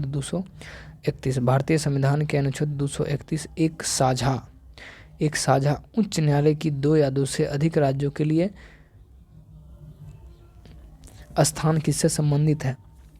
भारतीय संविधान का अनुच्छेद 231 एक साझा उच्च न्यायालय की 2 या 2 से अधिक राज्यों के लिए स्थापना किससे संबंधित है? तो ये जो संबंधित है ये है राज्य सरकार से संबंधित। किससे? राज्य सरकार से संबंधित है। राज्य सरकार से संबंधित है। राज्य सरकार, ठीक है।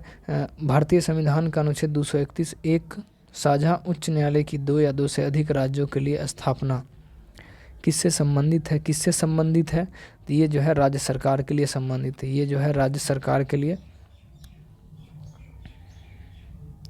निम्नलिखित में से किसका संबंध उच्चतम न्यायालय की सलाहकार अधिकारिता से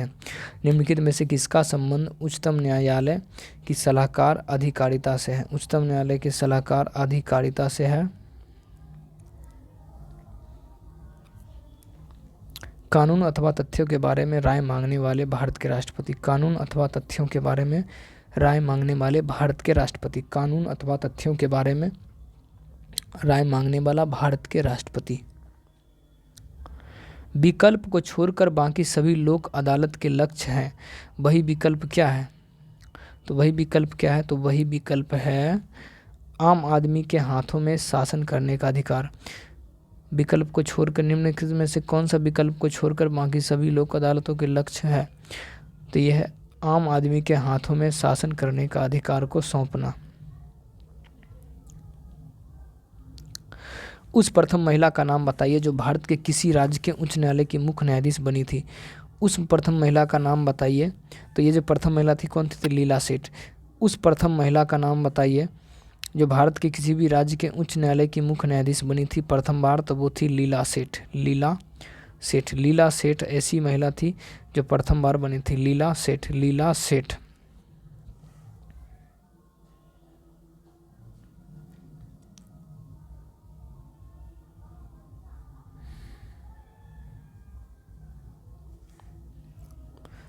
उच्च न्यायालय में निष्पक्ष मुकदमे के लिए भारतीय संविधान के 3 अधिकारों की व्यवस्था करता है। निम्नलिखित में से कौन सा उन 3 अधिकारों में से एक नहीं है? 3 अधिकारों में से एक नहीं है, ठीक है। भारत में पैछे हुए किसी भी व्यक्ति पर विदेशी कानूनों के तहत सुनवाई नहीं की जाएगी।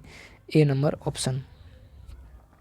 2 राज्यों के बीच विवाद सर्वोच्च न्यायालय के किस अधिकार क्षेत्र में आता है? 2 राज्यों के बीच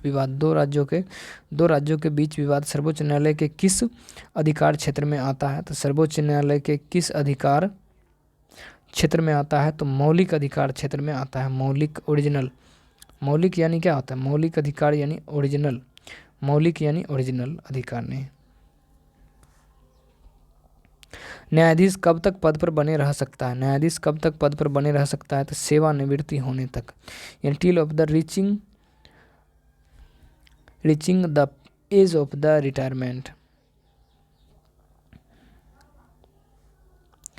इनमें से कौन सा आदेश तब जारी किया जाता है जब न्यायालय को लगता है कि कोई सार्वजनिक पदाधिकारी अपने कानून और संवैधानिक दायित्व का पालन नहीं कर रहा है, इससे किसी व्यक्ति का मौलिक अधिकार प्रभावित हो रहा है? तो ये जो है परमादेश।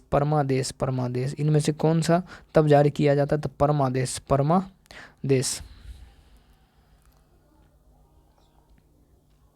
न्यायपालिका की स्वतंत्रता का अर्थ निम्नलिखित में से डैश को छोड़कर सभी होता है। न्यायपालिका की स्वतंत्रता का जो अर्थ होता है निम्नलिखित में से छोड़कर सभी होता है। तो कौन होता है? तो ये जो है ये जो होता है उत्तरदायित्व का अभाव। उत्तरदायित्व का न्यायपालिका की स्वतंत्रता का अर्थ निम्नलिखित में से उत्तरदायित्व का अभाव को छोड़कर सभी होता है। उत्तरदायित्व को अभाव को छोड़कर सभी होता है। निम्नलिखित में से कौन सा न्यायालय किसी अदालत का मुकदमा अपने पास मंगवा सकता है? निम्नलिखित में से कौन सा न्यायालय किसी अदालत का मुकदमा अपने पास मंगवा सकता है? तो अपने पास जो भारत का सर्वोच्च न्यायालय जो है कोई भी मुकदमा को अपने पास मंगवा सकता है। कोई भी मुकदमा अपने पास मंगवा सकता है। कौन? सर्वोच्च न्यायालय, भारत का सर्वोच्च न्यायालय। भारत में वोट देने की न्यूनतम पात्रता क्या है? भारत में वोट देने की न्यूनतम पात्रता है 18 वर्ष। 18 वर्ष की उम्र में कोई भी व्यक्ति वोट यानी मत दे सकता है। भारत के चुनाव आयोग का गठन कब हुआ था? भारत में चुनाव आयोग का गठन कब हुआ था? 1950 में। भारत में चुनाव आयोग का गठन कब हुआ था? 1950 में। भारत में चुनाव आयोग का गठन 1950। भारत में चुनाव आयोग का गठन 1950। भारत में चुनाव आयोग का गठन कब हुआ था? भारत में चुनाव आयोग का गठन कब हुआ था? तो 1950 में। भारत में चुनाव आयोग का गठन 1950। भारत में चुनाव आयोग का गठन 1950। भारत में चुनाव आयोग का गठन कब हुआ था? तो 1950। किसको छोड़कर अन्य सभी विशेषताएं समानुपातिक प्रतिनिधित्व स्थापित करता है? समानुपातिक प्रतिनिधित्व स्थापित करता है। ये किसको छोड़कर? तो हर निर्वाचन क्षेत्र से केवल एक प्रतिनिधि चुना जाता है। हर निर्वाचन क्षेत्र से केवल एक प्रतिनिधि चुना जाता है को छोड़कर अन्य सभी विशेषताएं समानुपातिक प्रतिनिधित्व व्यवस्था की होती है।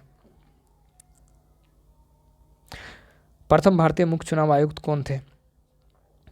तो सुकुमार सेन जो थे प्रथम मुख्य चुनाव आयुक्त कौन थे? सुकुमार सेन। प्रथम मुख्य चुनाव आयुक्त कौन थे? सुकुमार सेन। प्रथम मुख्य चुनाव आयुक्त कौन थे? तो सुकुमार सेन थे। सुकुमार सेन। निम्नलिखित में से कौन सी विशेषता समानुपातिक प्रतिनिधित्व व्यवस्था की है? समानुपातिक प्रतिनिधित्व व्यवस्था की है। तो ये जो है हर पार्टी को प्राप्त मत के अनुपात में विधायिका में सीटें हासिल होती है। हर पार्टी को प्राप्त मत के अनुपात में विधायिका में सीटें जो है प्राप्त होती है। किसको छोड़कर?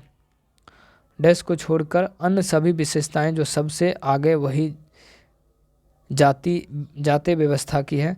तो वो कौन है? तो वो जो है बी नंबर, विजयी उम्मीदवार को वोटों का बहुमत हासिल होता है। विजयी उम्मीदवार को वोटों का बहुमत हासिल होता है। भारत की कम्युनिस्ट पार्टी को डैश में स्थापित किया गया। भारत की कम्युनिस्ट पार्टी को कब स्थापित किया गया? तो 1900। भारत की कम्युनिस्ट पार्टी, ना कि कांग्रेस पार्टी, कम्युनिस्ट पार्टी को 1925 में स्थापित किया गया था।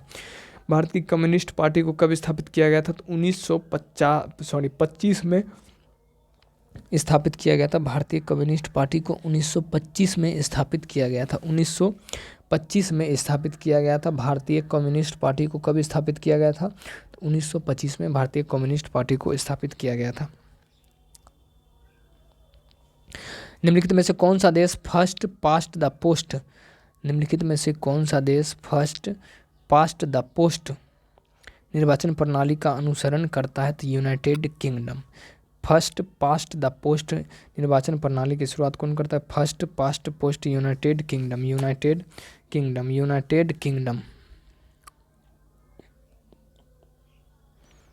भारतीय राष्ट्रीय कांग्रेस किस राजनीतिक समूह का एक हिस्सा है? भारत का जो राष्ट्रीय कांग्रेस है वो किस राजनीतिक समूह का एक हिस्सा है? तो वो जो है राष्ट्रीय जनतांत्रिक गठबंधन, national democratic alliance. National democratic alliance का हिस्सा कौन है? तो नेशनल डेमोक्रेटिक ये जो है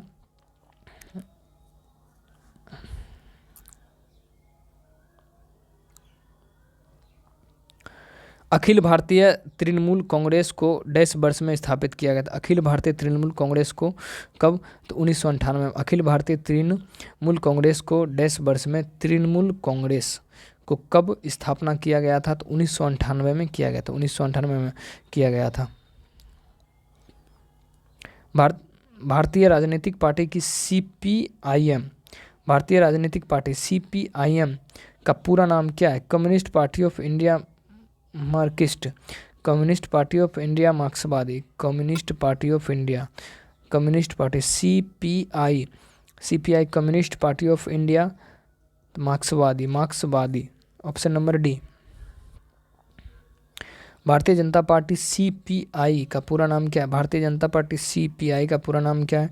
communist party of India, communist party of India, communist party of India, communist party of India.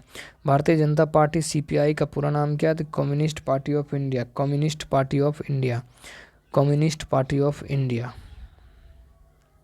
राष्ट्रवादी कांग्रेस पार्टी, राष्ट्रवादी कांग्रेस पार्टी को देश में स्थापित किया गया था। कांग्रेस पार्टी को कब स्थापित किया गया था?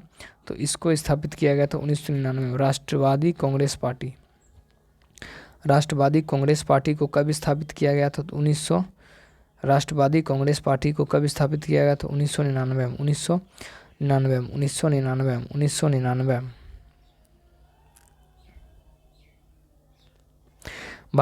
भारतीय राजनीतिक पार्टी सीपी, एनसीपी का पूरा नाम क्या है? भारतीय राजनीतिक पार्टी एनसीपी का जो है पूरा नाम क्या है? तो नेशनल कांग्रेस पार्टी। भारतीय एनसीपी, एनसीपी का पूरा नाम क्या? National Congress party, nationalist Congress party, NCP. NCP का पूरा नाम क्या? National Congress party. Bahujan Samaj party की स्थापना कब हुई थी? तो बहुजन समाज पार्टी की स्थापना कब किया गया था? तो 1984 में, 1984 में बहुजन समाज पार्टी का स्थापना किया गया था। बहुजन समाज पार्टी की स्थापना 1984, बहुजन समाज पार्टी की स्थापना 1984 में किया गया था। 1984 में। संयुक्त प्रगतिशील गठबंधन में स्थापना कब हुआ था? संयुक्त प्रगतिशील गठबंधन में स्थापना कब हुई थी? तो 2004 में, 2004 में संयुक्त प्रगतिशील गठबंधन में स्थापना हुआ था। 2004 में, 2004 में, 2004 में, 2004 में। भारतीय जनता पार्टी किस राजनीतिक समूह का एक हिस्सा है? भारतीय जनता पार्टी किस राजनीतिक समूह का एक हिस्सा है? भारतीय जनता पार्टी किस राजनीतिक, राष्ट्रीय जनतांत्रिक गठबंधन, डेमोक्रेटिक अलायंस। भारतीय जनता पार्टी किस राजनीतिक समूह का एक हिस्सा है? तो राष्ट्रीय जनतांत्रिक गठबंधन, राष्ट्रीय जनतांत्रिक गठबंधन। बसपा का पूरा नाम क्या है? बीएसपी का पूरा नाम क्या है? बसपा यानी बहुजन समाज पार्टी। बसपा का पूरा नाम क्या है? तो बहुजन समाज पार्टी, बहुजन समाज पार्टी। बसपा का पूरा नाम क्या है? तो बहुजन समाज पार्टी। बीएसपी का पूरा नाम क्या है? बसपा बहुजन समाज पार्टी का पूरा नाम जो है वो क्या है? भारतीय राजनीतिक पार्टी एआईटीसी का पूरा नाम क्या है? भारतीय राजनीतिक पार्टी एआईटीसी का पूरा नाम क्या है? एआईटीसी का all India Trinamool Congress, all India Trinamool Congress, all India Trinamool Congress, all India Trinamool Congress. भारतीय राजनीतिक पार्टी एआईटीसी का पूरा नाम क्या है? तो all India Trinamool Congress, all India Trinamool Congress, all India Trinamool Congress. राष्ट्रीय जनतांत्रिक गठबंधन की स्थापना कब हुआ था? तो 1998 में। राष्ट्रीय जनतांत्रिक गठबंधन की स्थापना कब हुआ था? तो 1998 में। राष्ट्रीय जनतांत्रिक गठबंधन का कब हुआ था? तो 1998 में हुआ था, 1998। भारत के नियंत्रक एवं महालेखा परीक्षक निम्नलिखित में से किसकी प्राप्तियों और व्यय का लेखा जोखा नहीं करता है? भारत में स्थानीय निकाय का। भारत के नियंत्रक एवं महालेखा परीक्षक निम्नलिखित में से किसकी प्राप्तियों और व्यय की लेखा जोखा प्राप्त नहीं करता? तो स्थानीय निकाय का नहीं करता। केंद्र सरकार का करता है, राज्य सरकार का करता है और सरकारी कंपनियों का करता है। किसका नहीं करता? तो ये जो है स्थानीय निकाय का जो होता है लेखा जोखा ये नहीं करता है। भारत के नियंत्रक एवं महालेखा परीक्षक किसके लिए जिम्मेदार नहीं है? भारत का नियंत्रक एवं महालेखा परीक्षक जो है किसके लिए जिम्मेदार नहीं है? तो रिजर्व बैंक ऑफ इंडिया, भारतीय रिजर्व बैंक का नियमन, इसके लिए वो उत्तरदायी है। उत्तरदायी है राज्य और संघ राज्य क्षेत्रों का रेखांकन तथा सभी सरकारी संस्थाओं को लेखा, राज्यों को भुगतान देना, समेकित निधि से पूंजी मंगवाना, पूंजी का निर्गमन करना।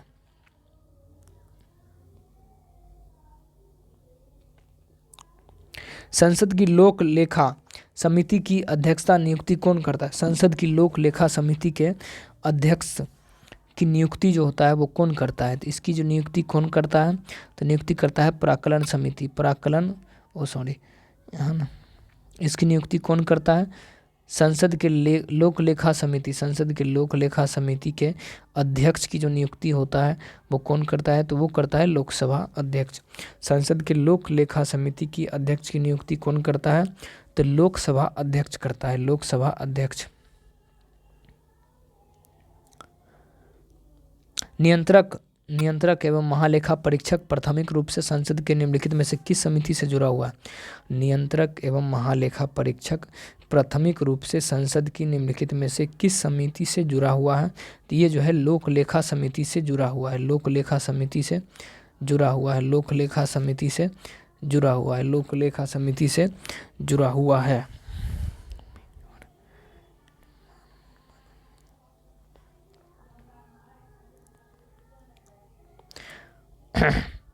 निम्नलिखित में से कौन सी समिति को प्राक्कलन समिति की जुड़वा बहन कहा जाता है? निम्नलिखित में से कौन सी समिति को प्राक्कलन समिति की जुड़वा बहन जो है कहा जाता है? तो प्राक्कलन समिति की जुड़वा बहन जो है लोक लेखा समिति को कहा जाता है।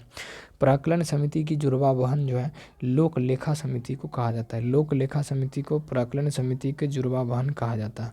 लोक लेखा समिति को प्राक्कलन समिति के जुड़वा बहन कहा जाता है। लोक लेखा समिति को प्राक्कलन समिति के जुड़वा बहन कहा जाता है। जुड़वा बहन कहा जाता है। लोक लेखा समिति के प्राक्कलन समिति के जुड़वा बहन कहा जाता है, जुड़वा बहन। नीति आयोग के अध्यक्ष कौन होते हैं? तो नीति आयोग के जो अध्यक्ष होते हैं वो होते हैं प्रधानमंत्री। निम्नलिखित विकल्पों में से किसके सदस्य राज्यों के मुख्यमंत्री? निम्नलिखित में से किसके सदस्य राज्यों के मुख्यमंत्री होते हैं? यानी किसका सदस्य जो है राज्यों के मुख्यमंत्री? राष्ट्रीय विकास परिषद का सदस्य जो है राज्य के मुख्यमंत्री होते हैं। National development council. भारत के वित्त आयोग की नियुक्ति कौन करता है? भारत के वित्त आयोग की नियुक्ति कौन करता है? तो भारत का राष्ट्रपति करता है। भारत के वित्त आयोग की नियुक्ति जो होता है वो कौन करता है? भारत के वित्त आयोग की नियुक्ति करता है भारत के राष्ट्रपति। भारत के वित्त आयोग की नियुक्ति कौन करता है? तो वित्त आयोग की जो नियुक्ति करता है वो करता है भारत के राष्ट्रपति। ठीक है, भारत के राष्ट्रपति। भारतीय संसद की सबसे बड़ी कमेटी कौन सी है? भारतीय संसद की सबसे बड़ी कमेटी कौन सी है? भारतीय संसद की सबसे बड़ी कमेटी कौन सी है? ये जो है प्राक्कलन समिति है, प्राक्कलन समिति। प्राक्कलन समिति। भारतीय संसद की सबसे बड़ी कमेटी कौन सी है? तो सबसे बड़ी कमेटी है प्राक्कलन समिति। संविधान में निम्नलिखित में से किसके बारे में उपबंध नहीं है? संविधान में निम्नलिखित में से किसके बारे में उपबंध नहीं है? तो योजना आयोग के बारे में कोई उपबंध नहीं है। संविधान में निम्नलिखित में से किसके बारे में कोई उपबंध नहीं है? तो योजना आयोग के बारे में, यानी प्लानिंग कमीशन में का जो है कोई नहीं है। प्लानिंग कमीशन संविधान के निम्नलिखित में से किसके बारे में उपबंध नहीं है? तो योजना आयोग के बारे में। कौन सा अनुच्छेद राज्य में राष्ट्रपति शासन लगाने हेतु निर्दिष्टित है? कौन सा अनुच्छेद राज्य में राष्ट्रपति शासन 356 राज्य में राष्ट्रपति शासन लगाने हेतु निर्देशित है? तो अनुच्छेद 356। राज्य में यदि राष्ट्रपति शासन लगाने की बात हो तो अनुच्छेद 356। अनुच्छेद 356 राज्य में राष्ट्रपति शासन लागू होने की। किस आयोग ने सुझाव दिया था कि केंद्र सरकार की नौकरियों में अन्य पिछड़ा वर्ग यानी ओबीसी को आरक्षण मिलना चाहिए? किस आयोग ने सुझाव दिया था कि केंद्र सरकार की नौकरियों में अन्य पिछड़ा वर्ग ओबीसी को आरक्षण मिलना चाहिए? तो ये दिया था मंडल आयोग ने। किस आयोग ने सुझाव दिया था कि केंद्र सरकार की नौकरियों में अन्य पिछड़ा वर्ग यानी ओबीसी को आरक्षण मिलना चाहिए? तो मंडल आयोग ने बताया था, मंडल आयोग ने।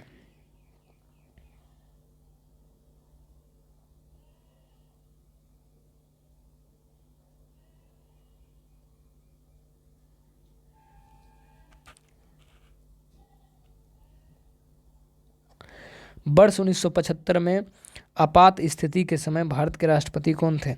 वर्ष 1975 में आपात स्थिति के समय भारत के जो राष्ट्रपति थे उस समय कौन थे? तो फ़खरुद्दीन अली अहमद थे। फ़खरुद्दीन अली अहमद। भारतीय संविधान के अनुसार आपात स्थिति घोषित करने का अधिकार किसको है? भारतीय संविधान के अनुसार आपात स्थिति घोषित करने का अधिकार किसको है? तो वह जो है राष्ट्रपति को है। भारतीय संविधान के अनुसार आपात स्थिति भारतीय संविधान के अनुसार आपात स्थिति घोषित करने का अधिकार किसको है? तो राष्ट्रपति को है। राष्ट्रपति को है आपात स्थिति घोषित करने का अधिकार किसको है? आपात की जो स्थिति है वो घोषित करने का अधिकार किसको है? तो ये जो है राष्ट्रपति को है। राष्ट्रपति को है। राष्ट्रपति को है। राष्ट्रपति को है। आपातकाल की घोषणा करते हैं तो इस उद्घोषणा को संसद द्वारा कितने भीतर समर्थन देना होता है? 1 माह के भीतर। आपातकाल की घोषणा करते हैं तो इस घोषणा को संसद द्वारा कितने महीने के भीतर समर्थन देना जरूरी होता है? कितने महीने के भीतर समर्थन देना जरूरी होता है? तो 1 माह यानी 1 मंथ के भीतर जो है समर्थन देना जरूरी होता है। यदि राष्ट्रीय आपातकाल घोषित किया जाता है तो उसे प्रत्येक डैश बाद संसद का अनुमोदन प्राप्त करना आवश्यक है। यदि राष्ट्रीय आपातकाल घोषित किया जाता है तो उसे प्रत्येक 6 माह बाद संसद को अनुमोदन प्राप्त करना आवश्यक है। यानी राष्ट्रीय आपात जब घोषित किया जाता है तो उसे प्रत्येक 6 महीने के बाद संसद को अनुमोदित करना आवश्यक होता है।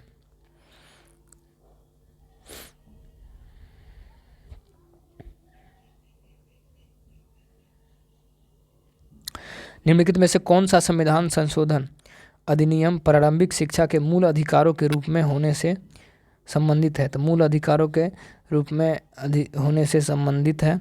ये जो है 86वां संविधान संशोधन अधिनियम। 86वां संविधान संशोधन अधिनियम। अधिकारों में से किस एक को छोड़कर बाकी सभी रद्द कर दिए। अधिकारों में से किस एक को छोड़कर बाकी सभी रद्द कर दिए जाते हैं? तो बाकी सभी रद्द कर दिए। व्यक्तिगत स्वतंत्रता को छोड़कर बाकी सभी रद्द कर दिए जाते हैं। भारतीय संविधान की उद्देशिका में धर्मनिरपेक्ष शब्द कौन से संविधान द्वारा जोड़ा गया था? धर्मनिरपेक्ष शब्द कौन से संविधान द्वारा जोड़ा गया था? तो 42वां संविधान संशोधन द्वारा। भारतीय संविधान की उद्देशिका में धर्मनिरपेक्षता संविधान कितवां संविधान संशोधन द्वारा जोड़ा गया था? 42वां संविधान संशोधन द्वारा धर्मनिरपेक्षता को उद्देशिका प्रस्ताव में जोड़ा गया था।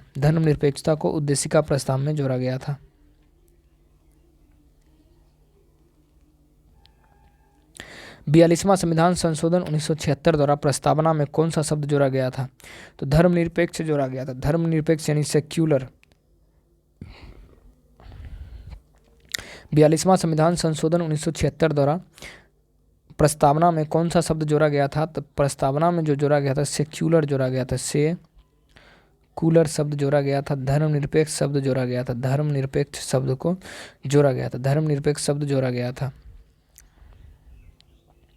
कौन सा संविधान संशोधन अधिनियम संसद के सदस्यों और विधानसभा के सदस्यों को अयोग्यता से संबंधित है? तो 52वां संविधान संशोधन। कौन सा संविधान संशोधन अधिनियम संसद के सदस्यों और विधानसभा के सदस्यों को अयोग्यता से संबंधित है? तो 52वां संविधान संशोधन। 52वां संसद के सदस्यों और विधानसभा के सदस्यों को अयोग्यता से संबंधित है। 52वां संविधान संशोधन। भारतीय संविधान के अब तक कितने संशोधन कराए जा चुके हैं? भारत के संविधान में अब तक कितने संशोधन कराए जा चुके हैं? तो 122 संशोधन कराए जा चुका है। भारतीय संविधान में अब तक कितने संशोधन कराए जा चुके हैं? तो 122 संशोधन जो है भारतीय संविधान में अभी तक में 122 संशोधन कराए जा चुके हैं। 122 संशोधन जो है कराए जा चुके हैं भारतीय संविधान के द्वारा। किस स्मारक को भारत का राष्ट्रीय स्मारक कहते हैं? तो इंडिया गेट को भारत का राष्ट्रीय स्मारक कहा जाता है। किस स्मारक को भारत का राष्ट्रीय स्मारक कहते हैं? तो इंडिया गेट। किस स्मारक को भारत का राष्ट्रीय स्मारक कहते हैं? तो इंडिया गेट।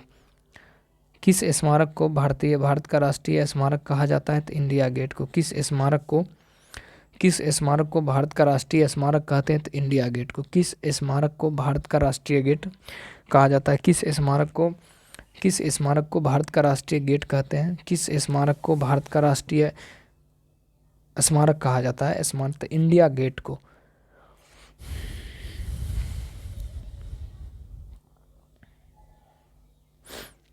संविधान संशोधन में कार्यवाही आरंभ, संविधान में संशोधन की कार्यवाही आरंभ की जा सकती है, कार्यवाही आरंभ की जा सकती है यदि संसद के किसी भी सदन में विधायक पेश किया जाए, यदि संसद के किसी भी सदन में विधेयक पेश किया जाए, यदि संसद के किसी भी सदन में विधेयक पेश किया जाए तो।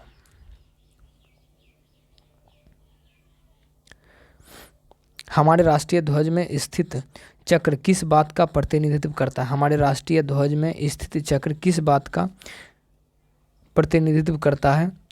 तो ये सत्य का प्रतिनिधित्व करता है। हमारे राष्ट्रीय ध्वज में स्थित चक्र किस बात का प्रतिनिधित्व करता है? तो सत्य यानी ट्रुथ।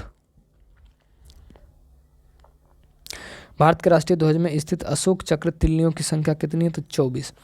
भारत के राष्ट्रीय ध्वज में स्थित अशोक चक्र में तिल्लियों वाला एक चक्र है, उसमें संख्या कितनी है? तो 24 तिल्लियां हैं, 24 तिल्लियां। इनमें से भारतीय राष्ट्रीय गान कौन सा है? भारत का जो राष्ट्रीय गान है वो कौन सा? तो जनगण मन है। भारत का जो राष्ट्रीय गान है वो कौन है? जनगण मन है। इनमें से भारतीय राष्ट्रीय गान कौन सा है? तो जनगण मन। इनमें से भारतीय राष्ट्रीय गान कौन है? तो जनगण मन। इनमें से भारतीय राष्ट्रीय गान कौन है? तो जनगण मन। इनमें से भारतीय राष्ट्रीय गान कौन है? तो जनगण मन जो है भारतीय राष्ट्रीय गान है।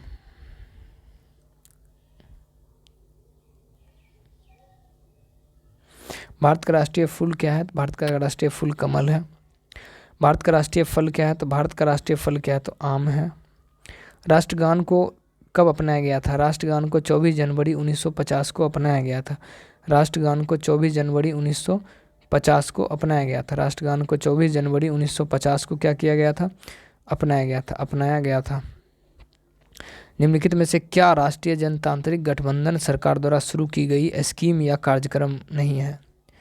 तो नहीं है, ये है स्वच्छ भारत अभियान। स्वच्छ भारत अभियान नो, नरेगा मनरेगा। ठीक है। निम्नलिखित में से क्या राष्ट्रीय जनतांत्रिक गठबंधन NDA सरकार द्वारा शुरू की गई स्कीम कार्य नहीं है? तो नरेगा और मनरेगा NDA सरकार द्वारा शुरू की गई योजना जो है नहीं है, स्कीम नहीं है।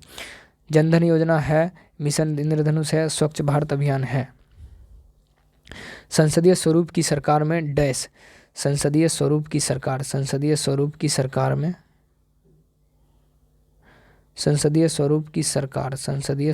सरकार में कार्यपालिका विधानमंडल के प्रति उत्तरदायी होता है। कार्यपालिका विधानमंडल के प्रति जो है क्या होता है? उत्तरदायी होता है। कार्यपालिका विधानमंडल के प्रति जो है उत्तरदायी होता है।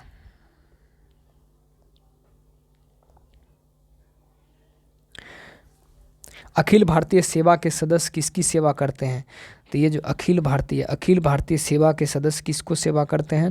तो संघ और राज्य सरकार दोनों को सेवा करते हैं अखिल भारतीय। संसदीय सरकार संवैधानिक लोकतंत्र का एक ऐसा रूप है जिसमें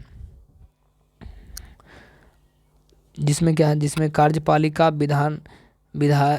विधानपालिका से अभिभूत होती है और उसके प्रति जिम्मेदार होती है।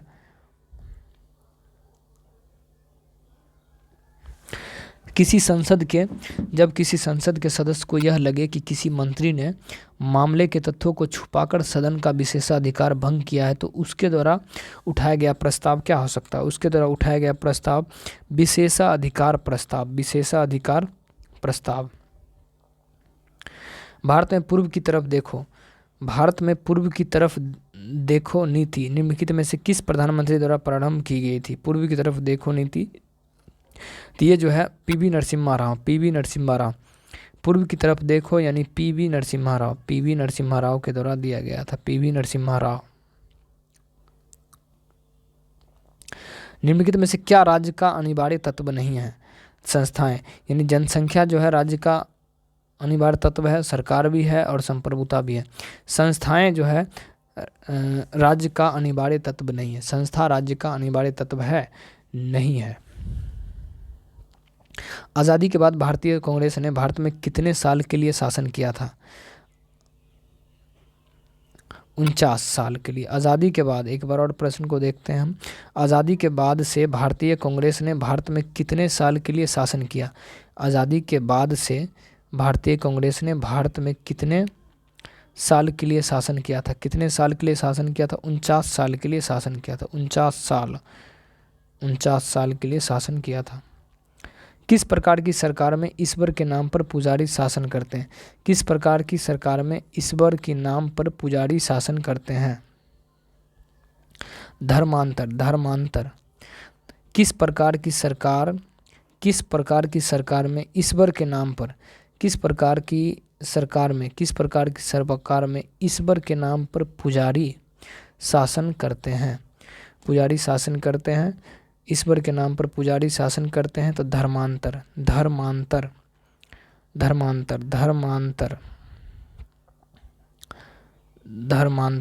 इसका क्या हो जाएगा? धर्मांतर।